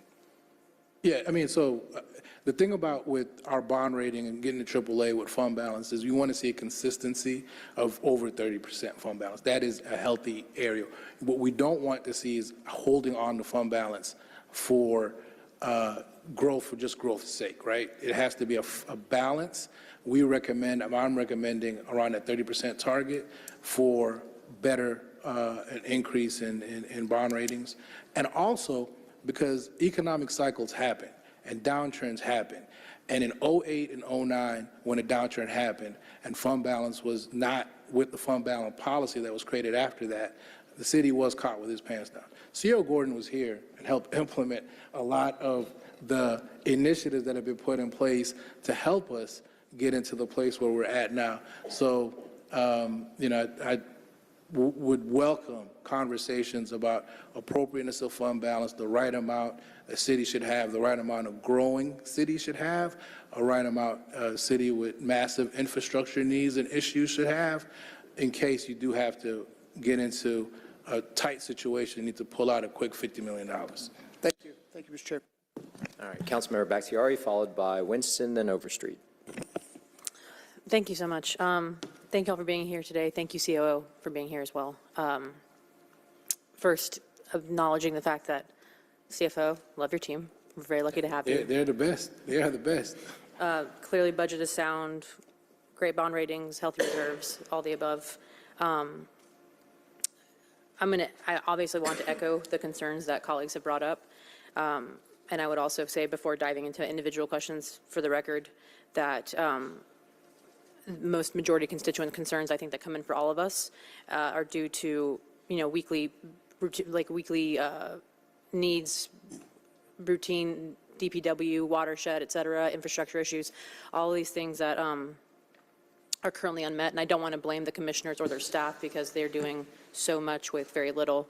Not very little, but you know what I mean. They work very hard, and all things considered, do an excellent job. But my concern is similar to what Council President said, is that looking at the budget, looking at certain issues, the slashing, the cuts to certain departments that I believe will further inhibit our ability to grow into, we're in the process of becoming a real, we're growing as a city very rapidly. When I was doing crisis relief work abroad, one of the things that we always would say is you can always tell the state of a government by the conditions of their roads. My concern is that the conditions of our roads do not state where we are. ATL DOT getting slashed, this number that we currently see in their budget does concern me because of, things like DeKalb Avenue, Campbellton, other areas, roads, and I heard Councilmember Norwood and what she said, and other issues that we are currently facing with growth. We should be, as a city, already mapping out where we want to see. It shouldn't be reactionary. We should be proactive in how we plan our housing. We should be proactive in how we plan our transportation plans.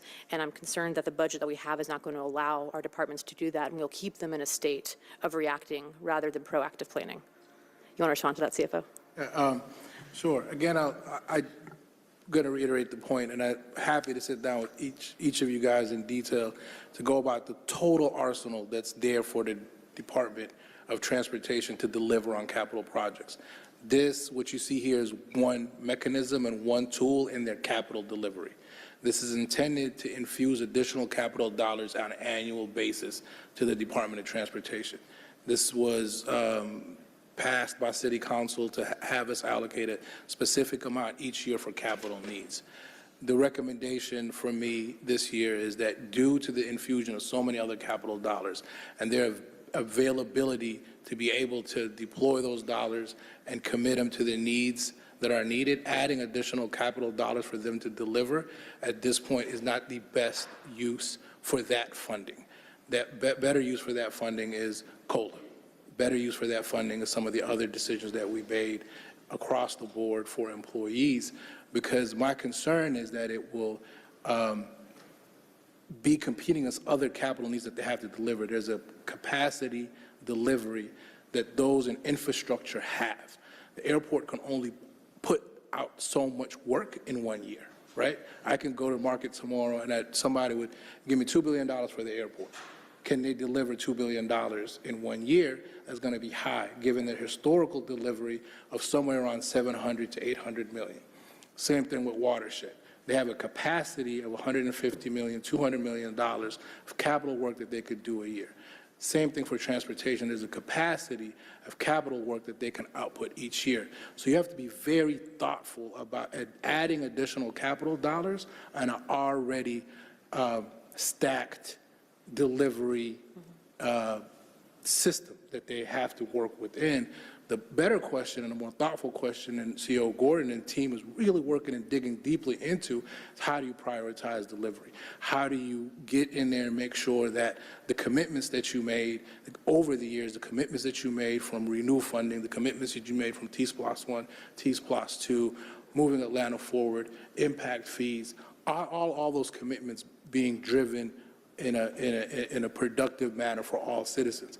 City Council has a lot in their conversations with the Department of Transportation. Administration's been working diligently with the department.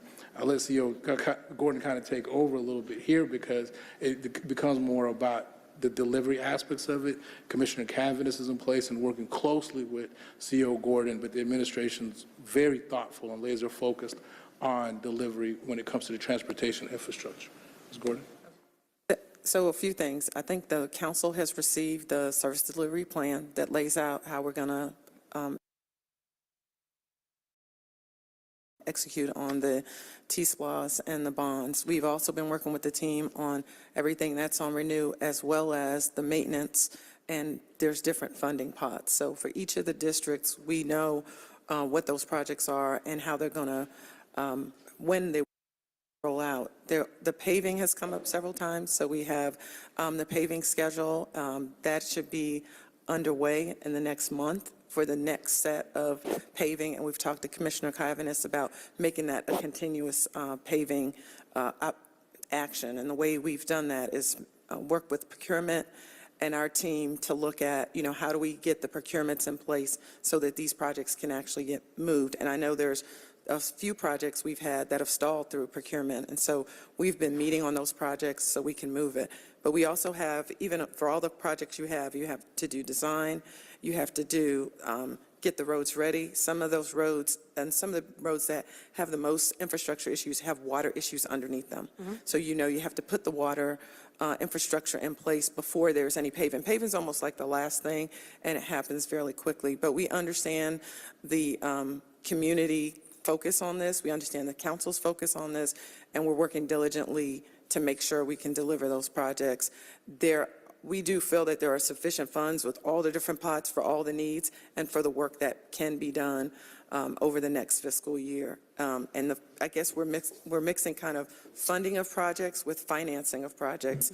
And what CFO Bala is saying is this was a funding or financing mechanism so that we can have enough capital. But now that we have capital in all these pots, we have service delivery priority plans, we have the district maintenance plans, we have all those things lined up. We know exactly what it looks like in terms of how do we move these projects. And I do think there is a pent-up demand for the transportation infrastructure, and for a number of reasons, we are moving to get out of that just straight reactive mode and where projects have stalled. And I think all of the improvements that have been made in procurement are helping us do that. Because if you went back and looked at the history of some of the large projects, you would see a long-standing process that it took to even get the projects awarded. So I understand. I guess what I'm asking for is everyone to continue to work with us, but I can assure you this is priority one in terms of we need to have great streets in our city, and we need to get the work done, and that's our commitment. And funding, we have funding, and we have teams in place, and now we have the leadership in place that is familiar with getting things done. DeKalb Ave, Cascade, all these projects, many of you have met with our team, so we're working as diligently as we can. But the financing issue, does not decrease the ability to fund the projects that are in the districts, and I think that's what we're trying to say is we have the capital, we have the plans, and now we're working on the execution and trying to expedite some of these projects as quickly as we can. I hear you. So to that point, saying that we have those materials, or you got us the information on the repaving, et cetera, if there's an opportunity for us to sit down and go through that more in depth, and then to come up with a way for us to break that down for the public, because a lot of what we get, I mean, the most important thing I think in this job is maintaining community trust. And that is something I think a lot of us are also, I mean, just like you all, just like the administration, we're making up for a lot of promises that were made in the past that we're trying to now catch up on, while also trying to build the infrastructure and the foundation to be proactive. So I hear all of that, and I'm very grateful. If you could help us better understand it, because I am not good at math. I was not a good student.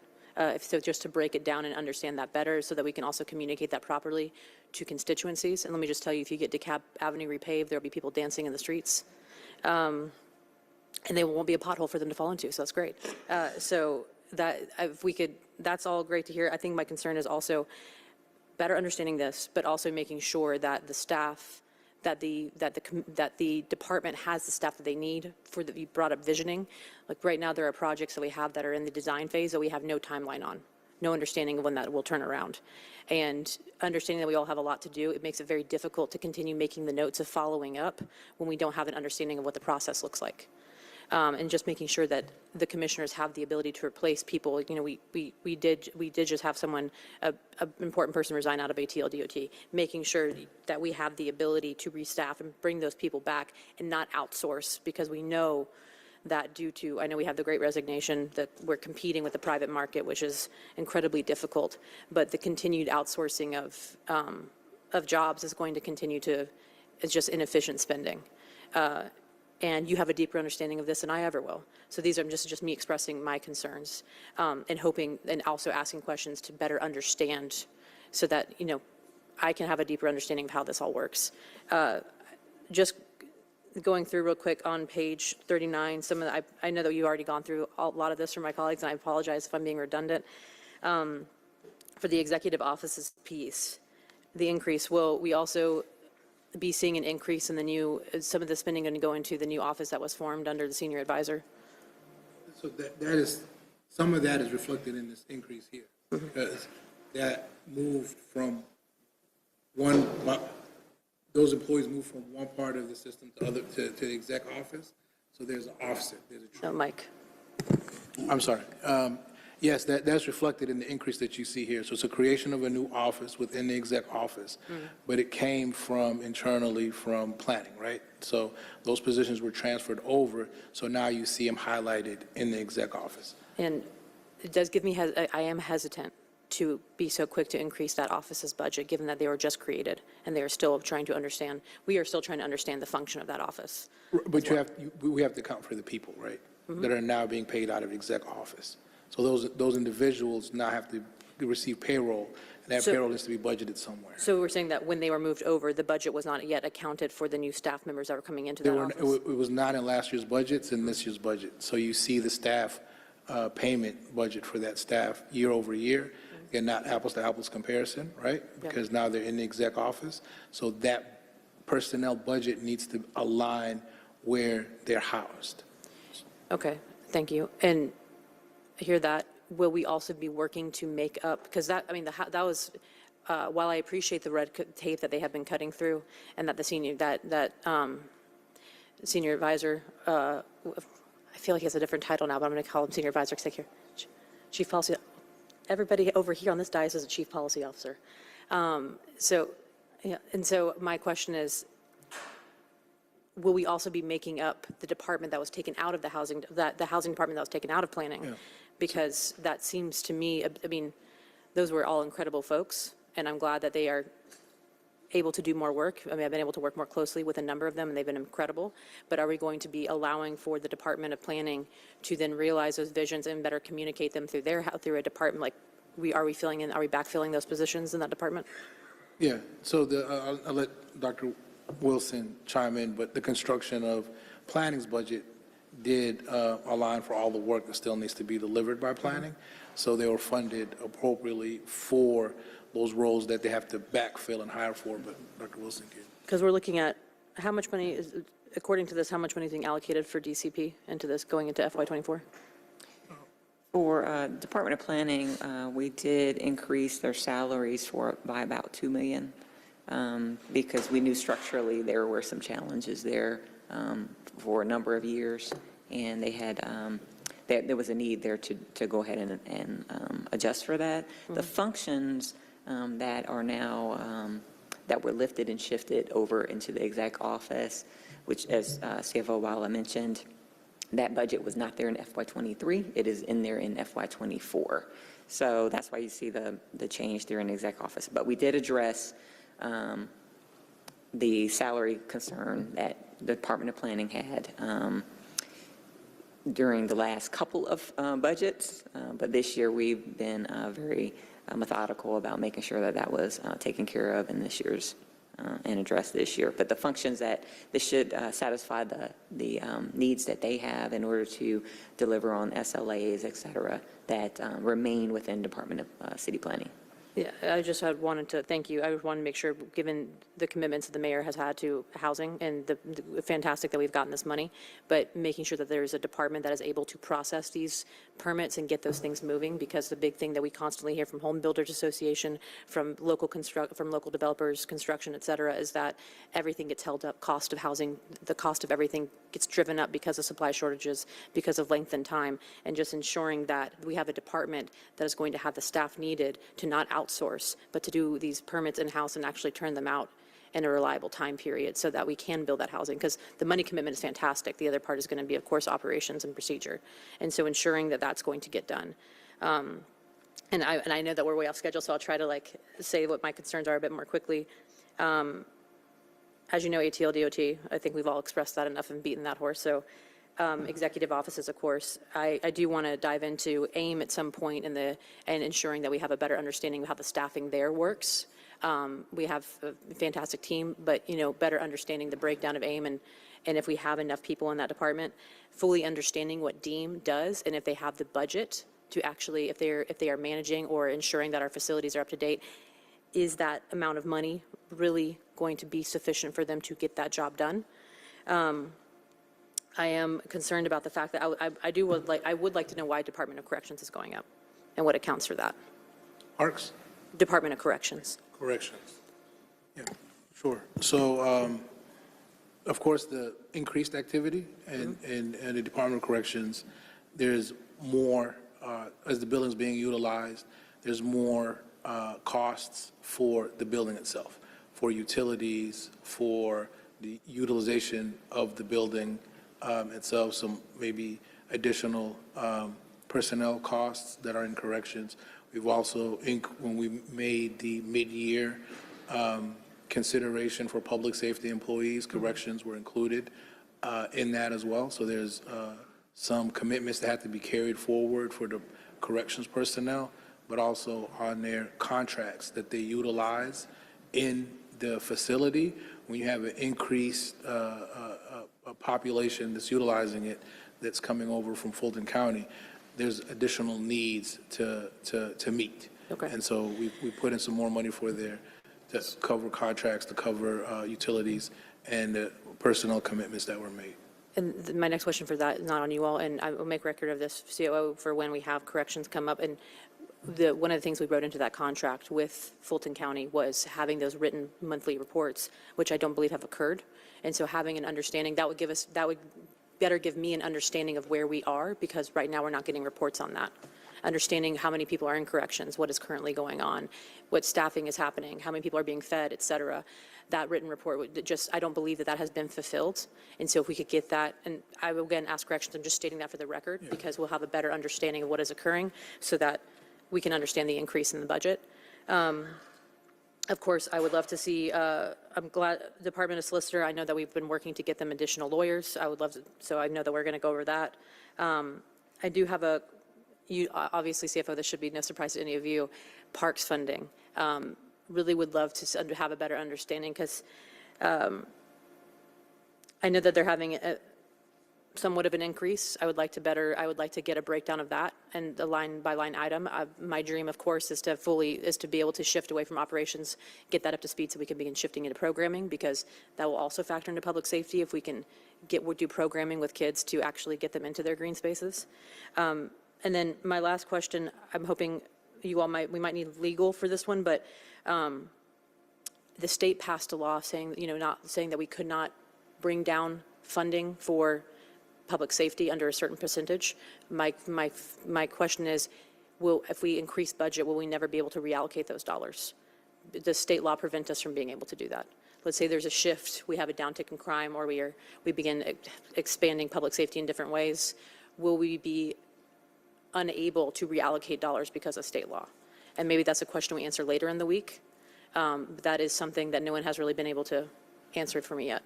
We'll note the question. We'll work with the Department of Law about the nuances of the state legislation with regards to public safety funding. I don't have that answer in front of me right now, but when we discuss when that comes up, we'll be ready. We'll sidebar with the Department of Law to help us understand that state requirement in much more detail. Thank you very much. And, finally, my hope is just that with this budget, I am a bit worried about the cuts to some of the departments, just because being able to, the requests that we're getting now through 311, the weekly requests, and making sure that each department can actually fully function and not having as much outsourcing as we currently have, that is going to be my big concern. And making sure, because as we all know, we're in a housing crisis. As we all know, a lot of our city employees, especially for watershed and DPW, are having to travel an hour to get into the city to do this work. And so if we can also make note for the Housing Trust Fund to begin factoring in the city employee housing program, if we can, that's going to be something I bring up with DCP and everything else, but want to state for the record that I hope that we can figure that out in our financials in terms of helping with retaining people. Is going to be a big part of that, is living expenses. And if we could factor that into the community trust dollars, that would be, I think, a game changer for our city. Thank you. All right, the lineup, and the chair had to step out. The lineup is Winston, Overstreet, Lewis, Amos, and Hillis. The time we are now consuming is what we set aside for lunch. We had set aside 1 hour, which lets us grab a bite to eat and run into our offices and do an entire morning's worth of work in 30 minutes. So let's govern ourselves accordingly as we wrap up this section, which is the first, not the last day of budget deliberations. Mr. Winston. Duly noted, Vice Chair. So I'll be very quick. Thank you, CFO. Thank you, Department of Finance, for your hard work on this, and thank you, COO, for being here. It's kind of been talked about, economic projections and growth that we see coming to the city of Atlanta. Just want to kind of unpack the conservative nature of some of the revenue categories, specifically licenses and permits. We've heard from Department of City Planning. They're going to get this in infusion of salary money to be able to help with some of the issues that they've been having with backfilling some of the permit issues. So I just want to kind of understand your rationale for this conservative number that we're seeing for licenses and permits, if we expect an uptick of that going forward. Sure. So with the license and permits line, what you saw in fiscal year 22 actuals and in fiscal year 23 budget was some delayed payments from the COVID pandemic. So during fiscal year 20 and fiscal year 21, when there was a moratorium on business license payments, a lot of those payments were not collected in those fiscal years, but they were caught up in fiscal year 22 and somewhat in fiscal year 23. As we work through that backlog, you won't reap the benefit of those delayed payments as much in fiscal year 24. So you're normalizing back to actual collections for the actual fiscal year. Okay. Again, that's the reason behind that approach, right? So we're realizing those benefits in 23 versus 24, where Exactly. we're kind of normalizing. Exactly. Okay. We're not normalizing as everybody's getting caught back up again. Okay, understood. And I know we've been harping on the ATO-DOT point. Most of my colleagues have kind of, iterated kind of my thoughts on terms of looking at what those numbers look like as we see the reduction in their budget. I want to ask the question a different way just to make sure that I'm understanding fully and can articulate that to my constituents who've been asking me about it. Is the idea is that T-SPLOST moving Atlanta forward dollars, which are roughly somewhere between $350 to $400 million, are going to help with capital outlay and any other capital projects. So the understanding is that we can have a reduction in that budget number because of those dollars that are coming because of moving Atlanta forward and the capital outlay. That's exactly. That allocation or that reduction of that allocation was a transfer out allocation. It starts the year off being funded there and is immediately moved from the operating budget to the capital budget. That's how it's historically happened. So last year was about $15 million that we set in the budget. They moved it from operating to capital to use on capital projects. This year, because they have so much more capital dollars to utilize, adding another 15 in there to move to capital on top of all the capital that they're receiving wouldn't be the prudent thing to do. Okay. And I think what'll really be helpful for us and to be able to explain it to our constituents is really trying to reconcile the fact that that 6 to 7 million number only constitutes a 2% kind of percentage of that $350, Right. $400 million number. So how do we explain that rationale Yeah, to our constituents? we will work that. I think a chart comparing how much capital dollars they have had over the years and how much capital dollars they have in FY24 compared to 23 compared to 22.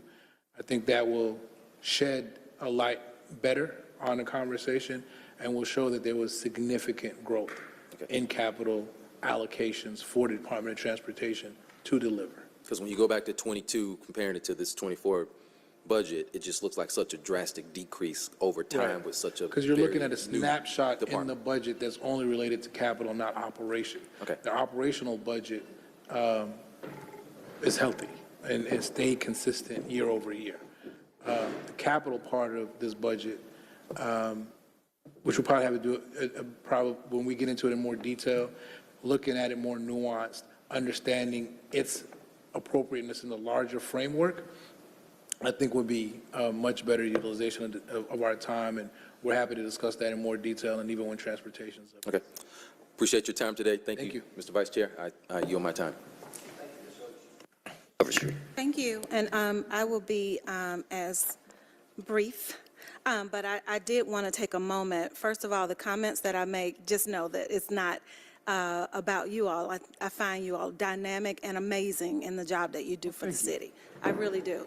But these are questions that, really do keep me up at night, and they are constituent-based, 100%. Do you feel that our budget is strictly, like 100%, always covering our purview as a city? Our budget 100% covering our purview, our commitments as a city? Mm-hmm. Yeah, I do think that we construct a balanced budget year in, year out by design, by code. It has to be balanced. All of our revenue anticipations are thought about methodically. And, we go through that process. In the beginning of the budget process, we spend a lot of time on fine-tuning the revenue projections. And we hired Deloitte, we hired third-party consultants to look at our macroeconomic assumptions and make sure that we're making the right assumptions. We asked them for low growth, medium, and high growth scenarios so that we can pick a conservative approach going forward. And then we allocate accordingly. So we're very responsible in our approach. We work closely with the administration on making sure that all the major commitments are met. We have commitments to people, personnel, promises made, promises kept. It's kind of the first things that go into our budget development process. CEO Gordon can talk about operational delivery aspects of it too, but they're very well thought out. And listen, so I want to, put a little preference to what, just let you know where this is coming from. I just want to make sure that we are not subsidizing other budgets that have their own tax base. That would be Fulton County, that's APS. And I want to make sure that the city is concentrating on using our tax dollars for budgeted city services. Okay. That way, and to frame that question, I think that the city is handling its portion of those needs. What we need is our partners to step up and handle their proportional portion of the needs, right? So if there's an overall need, it becomes a scenario where everybody has to contribute accordingly. In that case, I think we're handling our portion of it, but the greater portion needs to be addressed by the collective, and it can't be left for the city to be the one that's only doing its part of the group project. And that's where I am.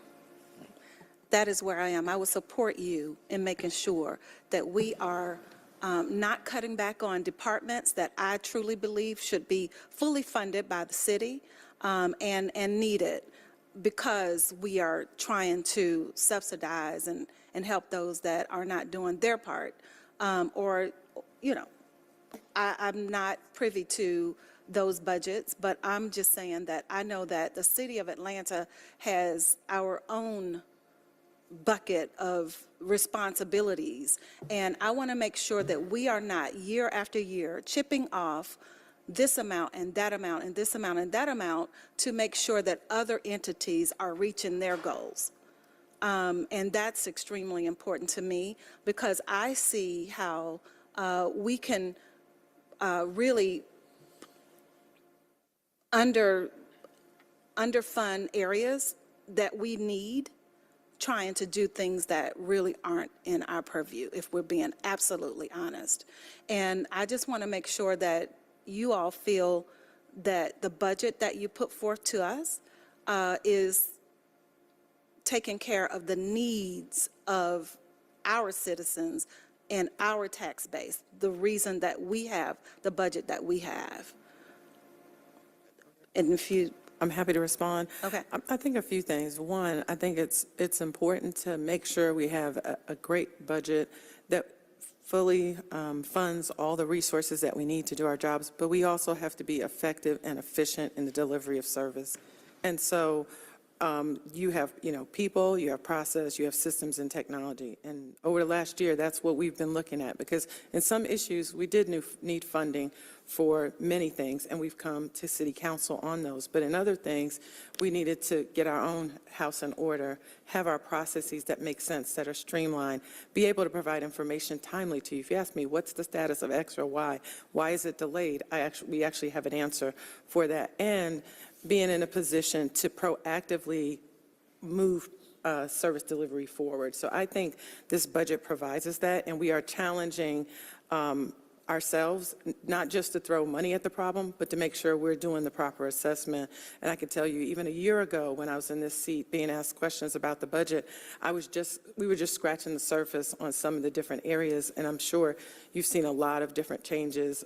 So I feel that this budget will allow us to deliver the services that we promised, and also we added this year our strategic plan, which is making sure there's alignment for where resources are going and how it affects outcomes and how we measure those outcomes. So we haven't completed that work, but in order for us to be really effective, we have to have that accountability in our system. Because a lot of times in the past, you would get, oh, if I get more positions, lots of positions have been given, but do you get the outcomes? Do you get the results? Right. Do you get projects implemented? So we need both, and I think this budget has been very thoughtfully put together. I feel like we've spent a lot of hours with departments. We understand the needs, but there's always needs. But we want to be able to have the money and utilize it, every single dollar, to the best of our ability. If you give us an extra $100 million, can we spend it? Yes. But we want to make sure whatever we have, we're going to use it to the fullest. So I feel confident that this team has been rigorous and we have been challenging, as well as we'll continue to grow and invest. And I do think if we find ourselves where we do need additional funding for departments or resources, I think we will come back to council. Like we came for planning, we had mid-year, we had some issues, we made those adjustments, but we also made the adjustments around efficiency and effectiveness and service delivery and clearing our backlogs. All of those types of things we did together. So I feel confident about the budget. Okay, so thank you all for that. And speaking of, I do believe that we do an excellent job of maintaining the city's reputation and our budget. I do believe that we could look deeper and make sure that we're spending money on things that need to be spent on that are of our tax base, what the city's purview is. I do believe we could do a little better with that. In such, I know we've beat this horse, as one of my council members says, but I truly believe that we should put that $7 million back in ATL DOT. I don't think we should look at our capital budget and think that everything is going well and we're taken care of because that money is there and wasn't used. I know for sure that we have several areas in all over Atlanta, but I have examples of how we could have and we should be implementing more safety measures, more sidewalks, more street assessments, and actually doing something about it. Campbellton Road hadn't been repaved since 1990-something. like the early 90s, and Lord knows it needs it. MARTA just stopped bus routes on Niskey Lake and County Line because the street needs to be widened, so they say. And I just think that because the money is there and not being used doesn't mean that you cut that budget. I think that the answer is more employees, more expertise, and more projects being done.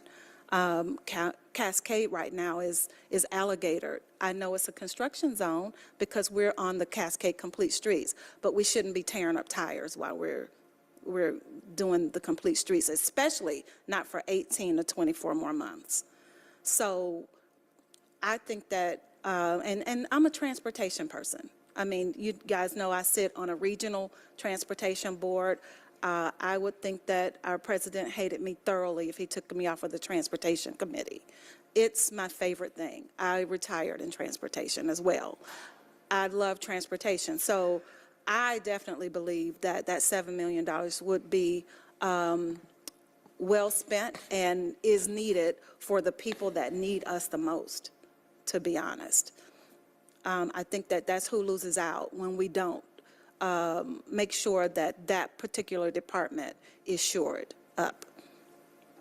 Thank you, Councilmember. I just got to reiterate, I'm happy to make myself available to talk about the larger landscape of availability to do exactly the type of projects that you feel are prioritized and need to get done.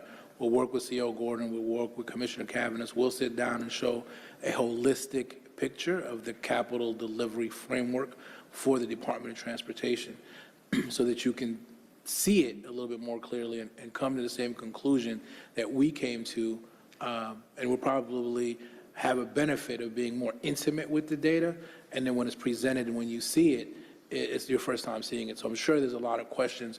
We're happy to sit down and go in minute detail about the decisions that were made with regards to delaying some additional commitments now.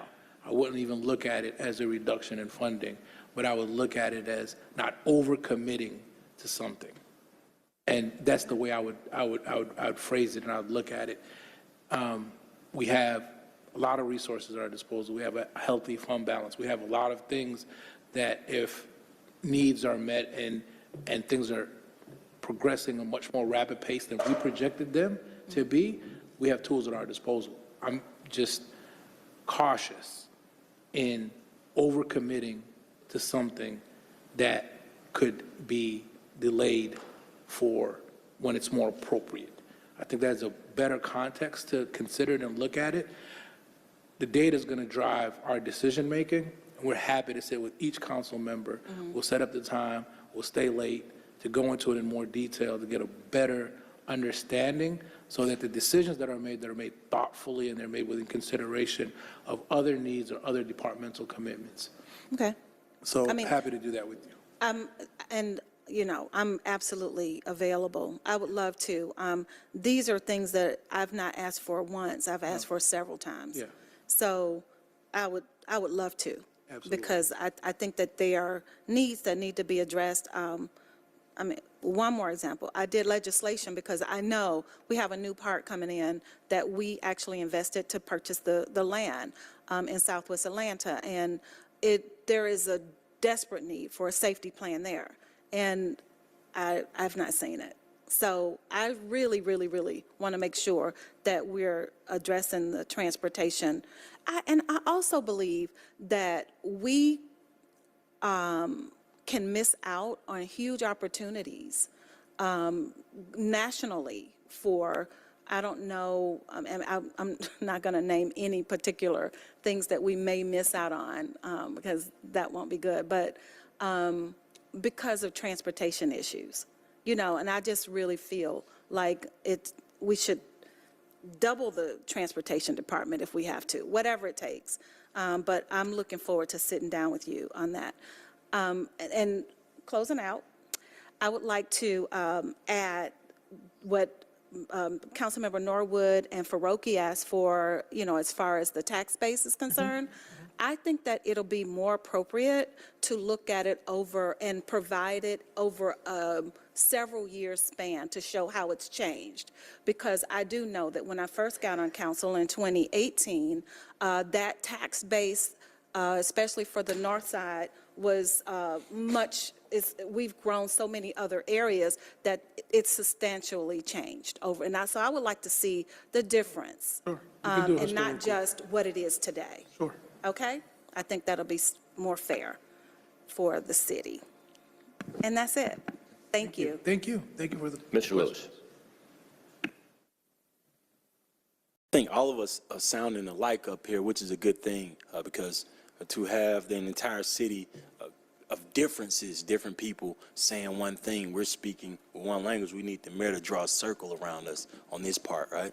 And I think, we looking at a lot of this stuff data-wise. I think that's why I like our mayor, because he's an engineer, but I like the deacon part of him too, right?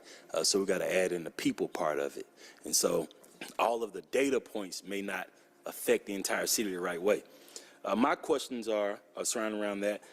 HR went up by 12.4 million. DOT went down by 7. Police went up by 11.75. I think you judge a city by providing public services, not saving money. I think that Parks and Rec has to grow. As a city council this year, we made the largest investment in Park Pride that we've ever made. That means that we are saying out loud, we want to improve our parks. I've been saying since last year, recreation needs to grow. I've been finding money to feed our seniors, to feed our kids. Myself and Councilmember Matt Westmoreland, we went to Solomon's Temple last night. And the question that was asked to us was, one of the questions was around something that he wrote a paper for.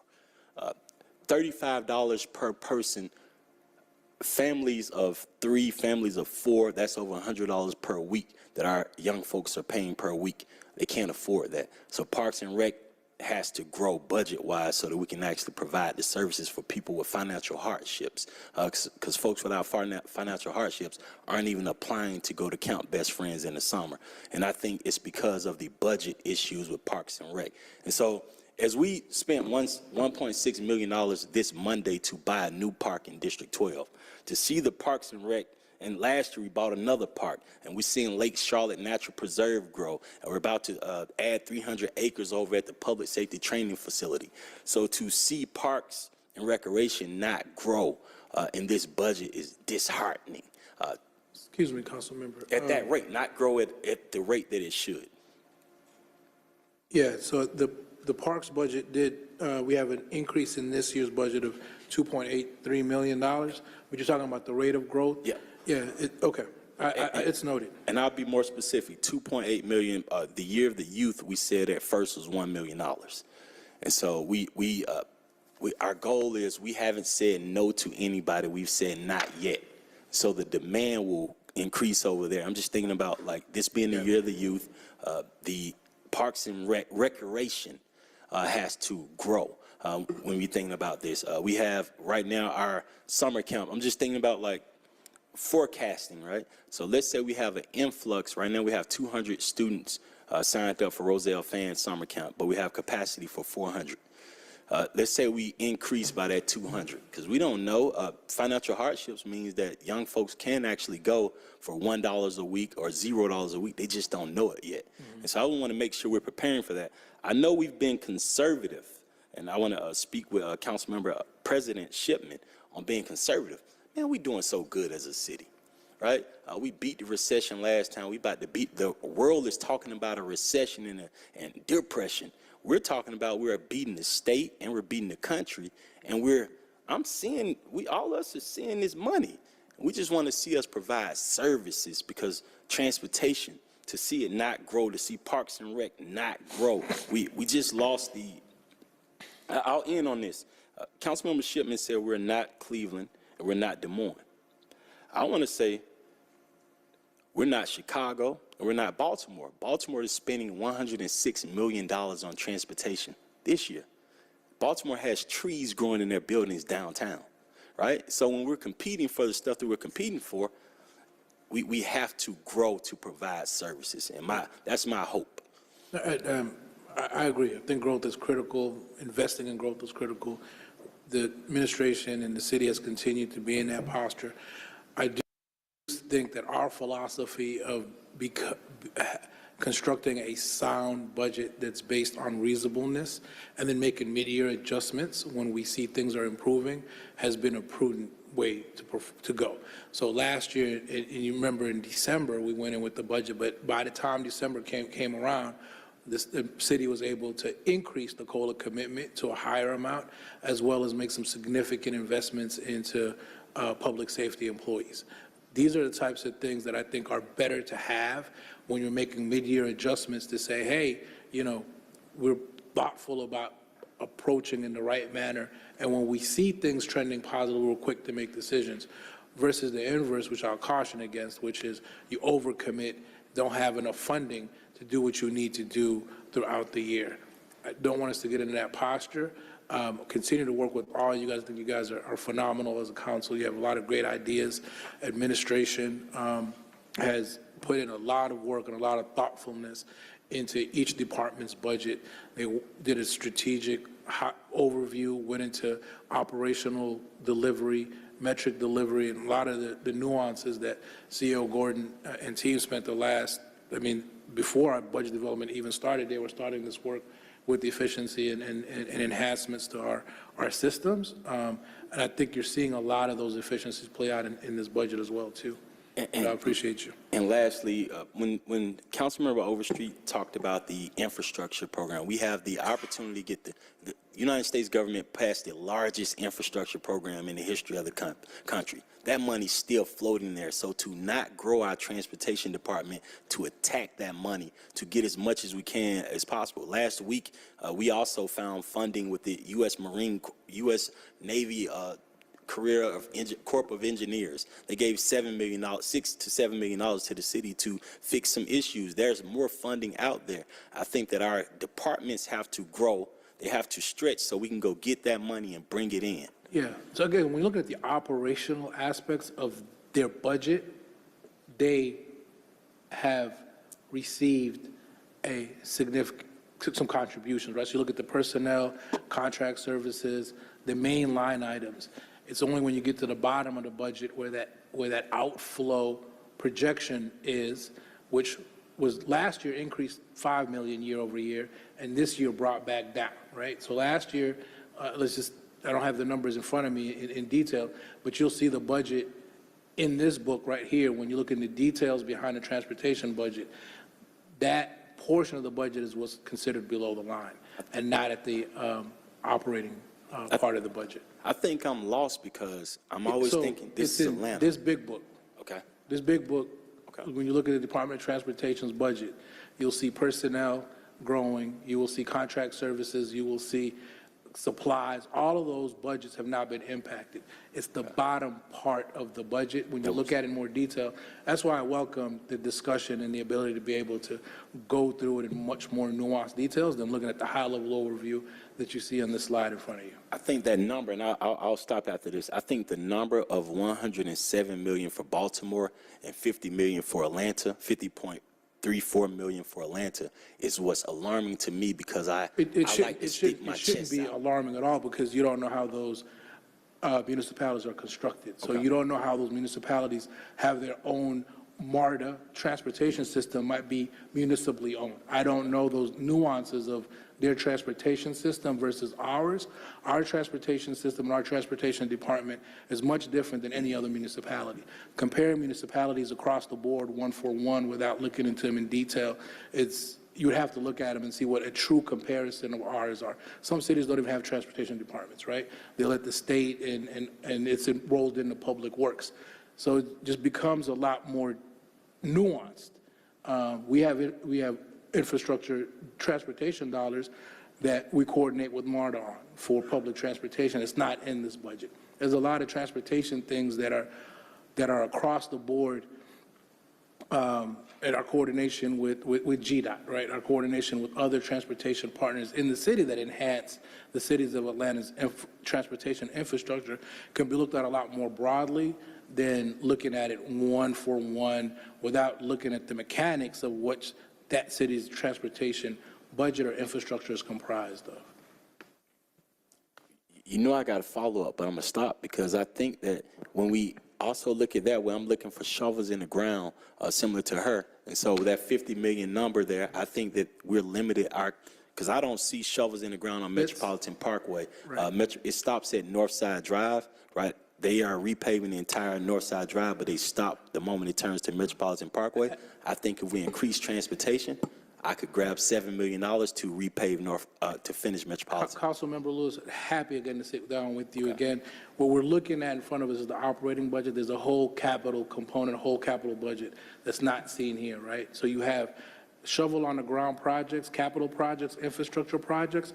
Those are funded in other funds outside the general fund. So again, just happy to go into more detail with you guys to show you the fuller picture of what you should be looking at. Mr. Amos. Oh, I can be very quick and change half of my questions to statements. I definitely jumping on the ADOT campaign, and the reason being, this is one of the reasons why I've been very slow on allocating my discretionary funds, because I didn't want to pay for something that is going to be paid for through another pot. So I appreciate you taking your time figuring that out as well. But at the same time, I have 3 streets in my district that are unpaved. 2023 City of Atlanta. That is not on any list. Well, one is on the list, but it keeps getting pushed back. And thank you for having a commissioner who understands we just can't pave streets without coming back with sidewalks and drainage as well. So I understand that as well. But it's going to be hard to go to District 3 and look at people who live on an unpaved street and say we cut the budget for ADOT. So just keep that in mind. I think my other questions you may have answered with Councilwoman Norwood's answer. I was looking for a bigger increase this year in public works due to the work we done around sanitation fees, but I think in your answer of special services, that got answered. And last but not least, which is an easy one, slide 9, educational hub, please add Mars Brown. All right, Mr. Hillis.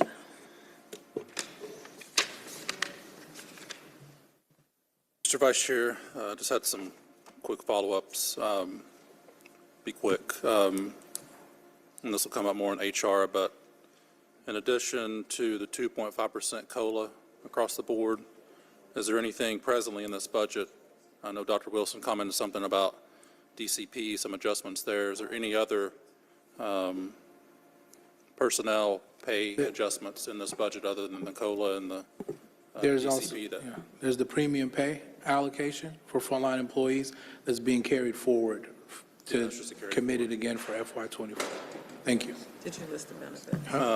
Benefits. Oh, yeah, and also not increasing benefits, holding benefits line, absorbing any potential increase by the general fund and not passed on to employees. Another request for some expenditures accounting to Councilmember Lewis's point, working on at least fixing some of that parks issues with funding. So what would be advantageous for that is if I could get a list, maybe the past 2 to 5 years of expenditures out of that dedicated parks millage fund. Yep. And then just lastly, to bring us home, revisiting the subject that we've all talked about here is DOT. And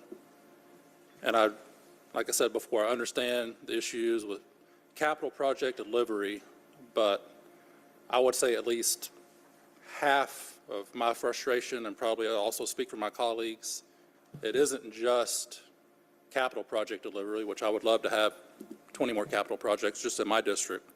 It is the everyday operations that can be fixed with a general fund budget, whether it's increasing staff pay, to Councilmember Bakhtiari's point, to get less outsourcing, because honestly, I've not been appreciative of their performance. Pretty much every project on the 2015 T-SPLOST and Renew list has all had to be redesigned multiple times. So we need to, one, pay who we have more. We need to fund more positions to get more engineers, more designers internally. And then the biggest, I think, issue we can fix with the operations budget is shoring up our day-to-day operations. I mean, I didn't know this, and I put this in my campaign for reelection in 21, just like Mayor Dickens did, is bringing back the pothole posse. I had no idea. When I think of a posse, I think of at least 15 council members or more, and the story shows that we have 4 people working to repair potholes in this entire city. And going back to the Vision Zero plan, a lot of what making streets safer is those day-to-day operations, restriping. We have, streets should be striped and designed for their speed limit. I have 35-mile-per-hour speed zones, 25-mile-per-hour speed zones that have 13 to 15 feet wide lanes. That can all be done internally. Those aren't capital projects. So we need to work to shore those up and make our streets safer, because while, at least on paper, and I get your point about being transferred over to capital projects, but where our operations in DOT are going down, street safety and casualties, not just here in Atlanta, but across the U.S., are skyrocketing since COVID. So that is where I think we could help the operations budget of DOT, and I'll leave it at that, and I'm sure that is, as I mentioned, to be continued by all of us at the DOT presentation here in a few weeks. Ms. Bakhtiari is going to close us out this morning. That's Councilmember Shook saying he's calling to question, and that I need to make this quick. Just really fast, I forgot to mention, I really do want to focus again on the code enforcement piece. $38,000 for full-time.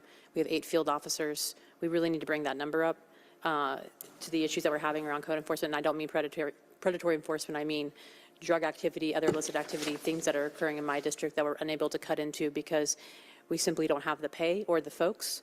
And I think we can all agree that $38,000, nobody can live off of that. And they're getting outcompeted by other departments within the city. So if we could bring that up at least $20,000, honestly, or I'm sorry, if we could bring that up at least to Watch Watershed, which is around 50 or 52, I believe, that would be, I think, a big help to that department. I would really love to dive into also creating a line item to offset energy burden in the city. It hits our black neighborhoods the hardest. It's the leading cause of displacement. We're top 5 in the country for highest energy burden. I believe we have a cost of about $400 million to offset, and I think we could come up with something where, similar to the Housing Trust Fund, we're setting aside a percentage to assist with weatherproofing, other things to keep seniors and black residents and residents on fixed incomes from losing their homes. Would really love to understand. I know that there was an ask of the philanthropic and private community, private corporation community for $500 million. Just an understanding of how we're going to, for Year of the Youth, and how we're going to disseminate that funding. So maybe it could help better inform our decisions for how the budget should be broken down because of what that might supplement over the next year. And then finally, like, something I've heard from a lot of city employees, and I truly do not place this on you all, this is something we're all dealing with, is how hard it is for them to hear that we're at the highest reserves we've ever been at and the highest the budget has been, and still not increasing operational pay. It's a hard thing to swallow that we are and being conservative with the budget when. It is, and I appreciate the candor around that question, but I think one of the things that we have to be mindful of is when you make those commitments, they're recurring, long-term, annual commitments versus one-time commitments, right? So fund balance could easily be wiped out or dissipated if you make one wrong decision on a recurring item that is unfunded, right? So you have to be thoughtful about committing annual appropriations year in, year out, going forward with a pocket from a savings account, right? You don't make long-term home decisions about where you're going to live based on how much you have in your savings account. You do that based on your recurring revenue that you're bringing in. So thank you for that very much. I hear you, CFO. Thank you. Yep. All right, I have a process plea while all you deciders are gathered here. The good news is every year we do get the answers to the budget questions that have cropped up throughout the process. They arrive in a nice, tidy, bound book. The bad news is they arrive the morning of budget adoption. And so let's try to get the answers back real time because these are important questions that are going to help provide guidance. All right, lunch. Thank you, presenters. Thank you guys. Lunch awaits in the conference room. We're going to reconvene in 30 minutes or at 1:15. So Ms. Lindo is going to get with the unions who will be presenting to us in the afternoon session. So that means 1:15 ASME, 2 o'clock PACE, 2:45 fire, and 3:30 for the police union. And we are in recess.